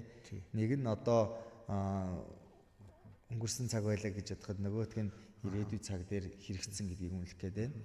Гэхдээ хэрэгжсэн гэдгийг бид нар зүгээр амжилттай хэрэгжсэн гэдгийг орхигдуулаад идэм болов уу гэж зүгээр би хувьдаа бодож байна. За ингээл дуусчингууд нь л болчлоо гэж үзээд байдаг. Дараагийн төсөл рүү яваал ордог тий. Нөгөө саяны таны хэлдэг ийм мэдлэгийн сан маягийн үүсээд алдаан дээрээ суралцаад дараагийн төсөл дээр явах юмыг жоохон орхигдуулаад идэм болов уу гэж зүгээр хувь хүний хувьд ингээд бодлоо. Тэгэхээр төсөл амжилттай дууснаас хойш тодорхой ийм хугацаанд төсөл яг хэрхэн хэрэгжиж байгаа вэ гэдгийг нэг ийм ревю хийгээд за тэрэн дээрээ нөгөө төслийн удирдлагын офс нь ч юм уу те спонсор нь ч юм уу анхны нөгөө бизнес овнер нь ч юм уу тэр хүн ингээд нэг ийм ревю хийж хагаад одоо анхны шаардлага жоохон буруу гаргасан байна. Энэ төсөл дээр бол ингэжээ гээд дараагийн төслүүдээ илүү сайжруулад засаад явах нь аягүй чухал юм биш үү тийм үү? Тий. Сая нөгөө сургамжууд буюу нөгөө lessons learned гэж яриад байдаг шүү дээ. Пимогийн нэг чиг үүрэг нь болохоор энэ нөгөө байгууллагын мэдлэгийн сан төслийн сургамжуудыг ингээд хэд өдөртад хадгалж явах бас нэг чиг үүрэг байна. Одоо жишээ нөгөө пимо байх хэрэгтэй юу гэдэг ихний асуулт руу очих юм бол байх хэрэгтэй гэдээ хэлсэн шүү дээ. Тэгмүүд пимогийн нэг гол байгууллагт өгч байгаа өөр өгөөж бол энэ угаад байгаа гэсэн. Одоо жишээ нь пимо байхгүй байлаа гэж бодох юм бол би одоо шинэ ажилд орсон чинь нэг эхлээд ингээд явж байгаа зогссон нэг төсөл хариуцлаа. За тэгээ ингээд баримтчиг хүлээлгч материалуудаа хайсан чинь хин хизээ яагаад эхэлсэн, ямар явцтай явж байгаа. гэдэг тийм одоо жишээнүүдтэй тодорхойгүй байдлуудтай тийм кейсүүд бол зөндөө байгаа гэдэг. Тэгэнгუთ пимодоор юу гэж үздэг вэ гэхээр төсөл болгоо хугацаанд хаагч болно, дундаа зогсч болно. Тэр момент хүртэл хийсэн ажлуудаа төслийн багийн гишүүд дүгнээд хамгийн гол нэг сургамжууд буюу license learning-д бүртгэлжүүлээд хаалтын тайлангаа спонсортой танилцуулаад баримтчгуудаа пимодоо хүлээлгэж өгнө гэж одоо ер нь чигүүл хөтөлбөрт байдаг гэсэн үг. Тэгэхээр яах вэ гэхээр одоо жишээнүүдээ мэдлэгийн сургамжууд буюу би одоо 10 заав магадгүй одоо жишээнүүдээ 5 жилийн дараа 5 жилийн өмнө хийжсэн төсөлтөө ижлэхэн төсөл хийгжүүлэхээр болоход өмнөх алдаагаа бид нэ сургамжаас хараад давтахгүй гэсэн үг. Өмнө болж ирсэн юмнуудаа бид нар шинэ төсөлд бол хэрэгжүүлээд илүү сайжруулах юм гэсэн. Тэгээ нэг пимогийн давуу тал нь бол тэр байгууллагын мэдлэгийн сан болон сургамжийн бүртгэлийг бол өвн хийж хариуцдаг гэсэн. Наадах чи айгүй чухал point байна те. Ер нь бид нар нийгэм нэвтрүүлчээл тэрнээсээ сураад явна гэхээс илүүтэйгээр ингээд нэвтрүүлчээл хайчаал яваад идэг тал айгүйх байдаг. Тэгэхээр сургамжийн мэдлэгийн сан гэдэг зүйлийг ингээд бүрдүүлэх ёстой. За тэрийг нь ерөнхийдөө пимон удирдаад ингээд бүрдүүлт юм байна. Сая нэрээ би нэг чухал асуулт асуух гэж байгаа мартчихэж сая таны яриан дээрээс нөгөө асуултанд гээд гараад ирлээ л дээ. Баримтчиг гэдэг лээ шүү дээ тийм үү. Ингээд нөгөө нэг төслийн амжилтгүй байсан нэг төслийн дундаас орсон чи өмнөх баримтчгууд нь юуч байхгүй байсан гэдэг ийм кейс дээр бол яах вэ гэхээр нөгөө agile дээр бол аль болох нэг ийм баримтчиг үйлдэхгүйгээр те за системүүд дээр user story backlog-уудаа бичээл ингээл явдаг гэдэг нэг ойлголтууд байгаа даа. Уламжлалт арга гаргачлалын хувьд бол бүх баримтчгуудыг хийнэ гэж явдаг те. Оюутан байхад мэдээлэл технологи програм хангамжийн оюутнууд бол диплом ажил хийхдээ тэгэл бизнес анализийн хичээл, архитектийн хичээл те. Одоо use case диаграмын зураал, data flow диаграмын зураал ингээл маш их документуудыг үйлдвэрлээд тэрнийхээ араас хийдэг. Энэ документуудыг үйлдвэрлэнгүүт хийнгүүт тэр нь нийт ажлын 30%, 40% нь болол ингээл үнэлэгдээд явцдаг тий. Тэгэхээр нөгөө agile-ийн хувьд ч нэг ийм документууд бас хаягдаад байдаг тал байгаад байгаа. Тий. Тэгэхээр ер нь энийг хийх ёстой юм уу? Ямрыг нь хийгээд ямрыг нь орхиж болох юм? Тэгээд эсвэл хийснийхээ араас заавал саяны энэ сургамжтай холбоотой, тэ энэ документтай холбоотой зүйлүүдийг нөхөж хийх ёстой юу? За, ерөнхийдөө болохоор нөгөө agile яг үндсэн нөгөө зарчим концепцууд нь болохоор одоо хит олон documentation гэхээс илүүтэйгээр одоо яг софтвер буюу тэр нөгөө хөгжүүлж байгаа систем дээр илүү анхаараа тэгчин бол та хэдийн одоо ингээ бодит гүйцэтгэлээ харуулна гэдэг зарчим байгаа да. Гэхдээ энэ маань огт документгүй бай гэсэн үг бол биш байгаа даа. Гэхдээ яг зөв хэмжээнд нь байлгаа гэдэг чинь. Зөв хэмжээнд гэдэг нь юу гэж байгаа вэ? Agile төсөлтөөр ялгаагүй уламжлалт ажиллагааны төслөө дэвтэмж гэдэг зүйл байдаг. Initiative шатанд хийгээд батлуулдаг те. Ялгаагүй одоо жишээ нь үгтэй high level төвчний төлөвлөлтүүд бол хийгдэг. За мэдээж requirement documentation буюу шаардлагын баримтчгууд бол байгаа. Тэрийг хүлээн авах нөхцөл тэгээд definition of done буюу юу хийгдсэн байвал дуусах үйдэг тэр нөгөө тодорхойлтуудаа баталгаажуулж авна. За магадгүй одоо жишээ нь үгтэй нэг ялгаатай юм ингээд 7 хоног тутмын явцын тайлаа status report гэдэг текстүүд ихээс илүүтэйгээр тухайн спринтийн эцэст нөгөө системээ харуулад явж байгаа гэсэн. За тэгэнгუთ тэрэн дээр гол нөгөө оролцогч талууд спонсорууд комментууд сайжруулах саналууд фидбек өгөх юм бол уулзалтын тэмдэглэл митингээс дээр бүртгэлжүүлээд тэгэнгуутаа өөрсдийнхөө нөгөө бэклогоо автоматик явуулна гэсэн. За бэклог нь бол бит хэлбэрээр байж болно, бит тус хэлбэрээр байж болно. Одоо магадгүй дундын SharePoint-тэй ч юм уу, тэ cloud-тэй ч юм уу, одоо жишээ нь эсвэл ямар нэгэн байдлаар форматын дагуу документээр байж болно гэсэн. Тэгэхээр яг нөгөө уламжлалтаа хийцүүлэхээр бол илүү одоо documentation бол хайцгүй багтай. Тэгвэл огт бол байхгүй гэсэн үг биш. Яг л зөвл юмнуудаа байх хэрэгтэй гэж үзэж байгаа. За тэгээ мэдээж эрсдлийн бүртгэл гэдэг зүйл байна. Ишүүгээ бид нар бол бүртгэлжүүлээд явахаас аргагүй тэрийг одоо юундаа ингээд санаад ингээд явах бол магтна гэсэн үг тийм. За эрсдлүүд болоо хариу арга хэмжээнүүдээ бол ялчгүй төлөвлөж бичиж таарна. За communication план ч гэсэн ер нь байж таарна ч гэдэг юм уу. Гэх мэтчлээ ингээд үзэх юм бол ер нь дийлэнх нь бол бас тодорхой хэмжээ ашиглагтай шүү. Тэгвэл мэдээж юу тэр багийнхны хувь чухал. Тэгээд бас нөлөөлж байгаа нэг юм их бол нөгөө байгууллагын багийнхны нөгөө ажиллах арга барил туршлага байгаа тийм. Тэгэхээр ямар ч байсан agile гэд ерөөсө бичих цаасыг орхиж ерөөсө болохгүй юм байна.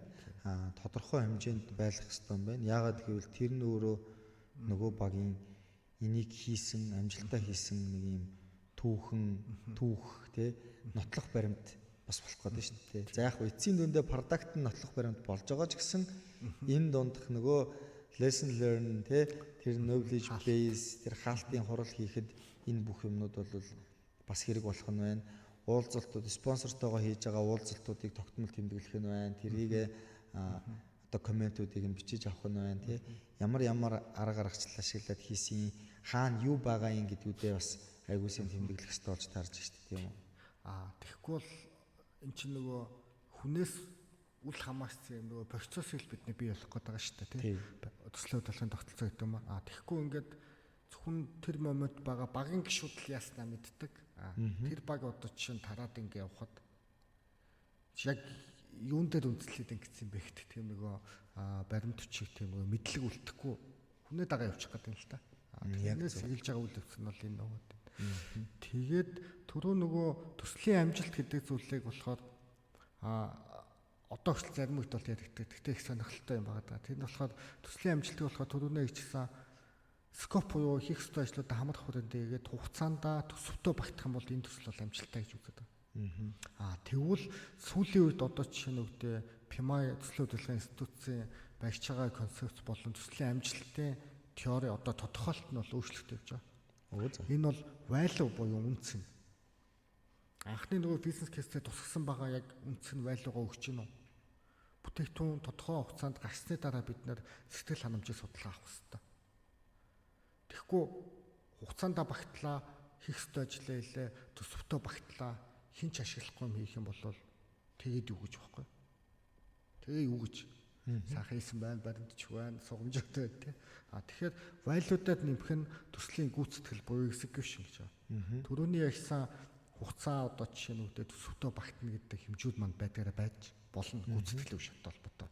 Нэмэх нь манай value байгаа байхгүй.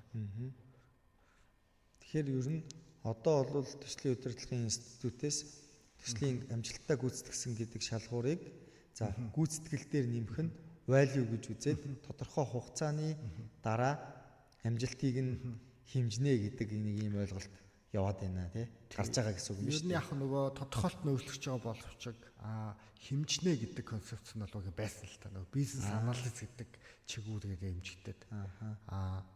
Одоо чинь нэгдэ PMI-таар ерөнхий нөгөө бизнес шинжилгээнээс авахгүйлаад agile уламжлалт за тэгээд цаашлаад нөгөө PMO-той холбоотой гэдэг ингээд маш олон нөгөө гайдлайн сайн туршлагуудыг нэгтгэхэд гаргаад идэг. Тэгээд илүү нөгөө анхны суурь нь бол төсөлтөө суурьсан болохоор илүү одоо нөгөө төслийн удирдлагаараа гарчлан PMBOK гэж гэдэг юм уу тий. Стандарт гэдэг зүйл нь илүү төлхөө ингээд танигч яваад идэг болохоос бусд нь бол байгаа гэсэн үг. Тий.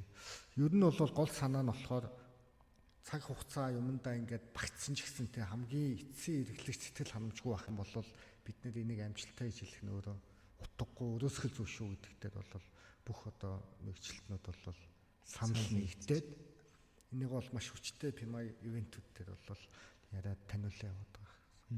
За ойлголоо.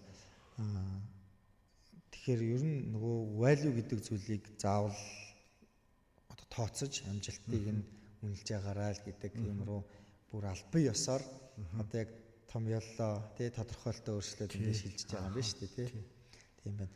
За ерөнхийдөө өнөөдрийн подкаст бол өндөрлөх тишээгээ хандж байна. Тэгээ би одоо хамгийн сүүлийн асуултыг танаас асуух чинь. Тэр нь юу вэ гэхээр та одоо ингэ төслийн удирдлагын институтийн мэргэжлийн хөгжил хариуцсан захирлаа гэдээ явж байгаа тий. Тэгэхээр төслийн менежерүүдийг бэлдэж байгаа энэ хүмүүсийн ур чадварыг сайжруулах талын арга хэмжээнүүдийг сургалт хөгжил талын арга хэмжээнүүдийг хариуцаад явж байгаа гэж ерөнхийдөө ойлгож байгаа. Тэгэхээр ер нь байгууллага өөрөө за одоо төслийн менежерүүдээ хэрхэн ямар шарт дараатаагаар бэлдэх ёстой юм бэ? Ямар сургалтуудад хамруулад те ямар сертификатаар ингэж аваад ингээ яваад одоо танай институттэй ер нь хэрхэн холбогдоод явах ёстой вэ? Та энэ дээр нэг юм одоо байгууллагын за IT хариуцсан захирлууд те гүйцэтгэх захирлууд эсвэл одоо дижитал шилжилт хариуцж байгаа захирлууд чиглэл дээр ингээд нэг юм одоо гайдлайн гэдэг юм уу те нэг чиглэлүүлэг өгөөд тэгээд подкаст өндөрлөе гэж бодож байна. За Ерөнхийдөө нэг хэлэх дуртай зүйл гэх юм бол одоо ямар ч ажлыг хүн л хийж тагдаг. Эцсийн дүндээ бол бид нэр хүн сайн байж ижил ер нь бол ямар ч ажил явна.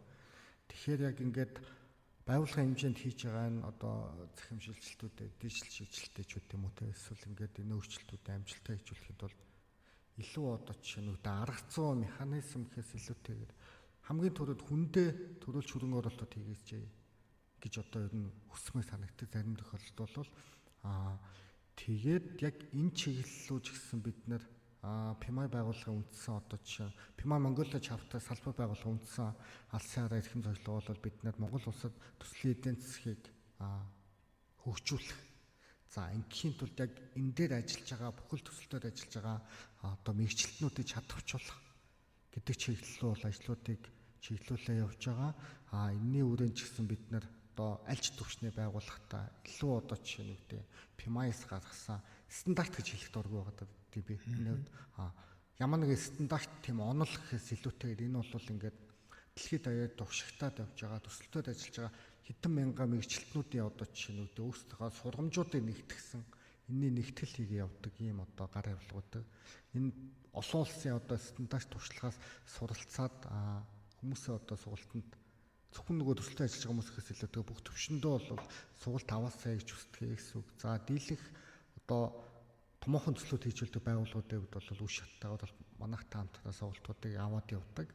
Энэ бол ямар нэгэн онлын мэдлэг гэхээс илүүтэйгээр танаа байгууллагт танаа одоо төслийн мэргэжилтнүүдэд төслийн удирдлагын хилээр одоо аль ч төвшөнд олон улс дотоодд бусад одоо 3 дахь одоо гүйцэтгэгч мэндийн байгууллагуудтай тий нэг хэлээр явах энэ боломжийг бол илүү бий болгож байгаа. За тэгээд төслийн удирдлага гэдэг зүйл маань зөвхөн төсөл удирч байгаа хүнд хамааралтай зүйл бол биш. Энэ бол яг ямар нэгэн байдлаар одоо харилцаанд орж байгаа, албан харилцаанд орж байгаа, баг удирч байгаа, удирдахад бэлтгэж байгаа эсвэл одоо чи гүйцэтгэх удирдлагын төвшил лид хийж байгаа бүх хүнд хамааралтай мэдлэгүүд буюу менежментийн үндсэн элементүүдийг бүгдийг агуулж өгсөн байдаг. Энэ дотор хүний нөөцийн удирдлагын хэмжээ, санхүүгийн удирдлагын хэмжээ, эрсдлийн удирдлагын хэмжээ, харилцаа холбоо, procurement, төлөвлөлт, төсөв одоо цаг хугацаа гэдэг ч юм уу те. Тэгээ бүх ер нь шаардлагатай менежментийн бүх мэдлгүүдийг тусгаж өгсөн байдаг болохоор заавал төсөл гэдэг зүйл яригдсан үед энэ нөгөө энэ сургалт дурч чадвар хэрэгтэй гэж ойлгож болохгүй. Зайлшгүй одоо орчин үеийн одоо мэргэжилтүүдэд бол байх ёстой ур чадвараа гэж миний хувьд бодож байна. Тэгээд манай байгууллагын үндсэн Facebook пэйжээс болон вебсайтаас бол сургалттай холбоотой бусад одоо жишээ нь үгтэй сар болгон зохион байгуулалтын арга хэмжээтэй холбоотой мэдээллүүдийг авах боломжтой.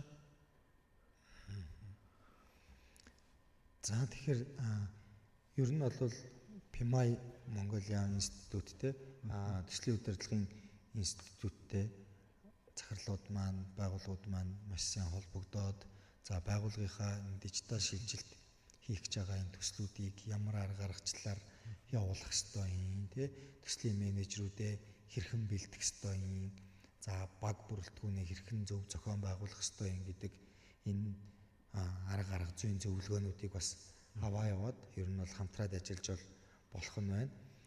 Тэгэхээр манай Монголын ер нь бизнесийн байгууллагууд бүгдээрээ л дижитал шилжилт гэдэг зүйлийг хийхийг хүсэж байгаа, хийгээд ирж байгаа, явж байгаа. Тэгэхээр энэ зүйлд өөрөө төслийн менежмент гэдэг зүйл нь маш чухал шүү, тэ гэдгийг бас дахин хэлмээр байна. За тэгээд бидний урилгыг хүлээж авч подкастт оролцсон захиралдаа баярлалаа. Тэгээд танд бас цаашдын ажилд нь өндөр амжилт хүсье. За олон мэрэгсэн сертификаттай тий төслийн менежерүүд бэлтгээд Монгол улсынхаа энэ төслийн эдийн засаг гэж түрүүн ярьж байна. Энэ төслийн эдийн засаг гэдэг зүйлийг ингээд маш сайн бий болгоод яваасаа гэж бол хүсэж байна. Тэгээд дахин баярлалаа. За баярлалаа. Танд ч гэсэн одоо цаашдынхны ажил амьдралд нь та бүхний подкаст бол амжилт хүсье. Тэгээд танай хамт олонд баярлалаа. Дахиад хэлье. За баярлалаа.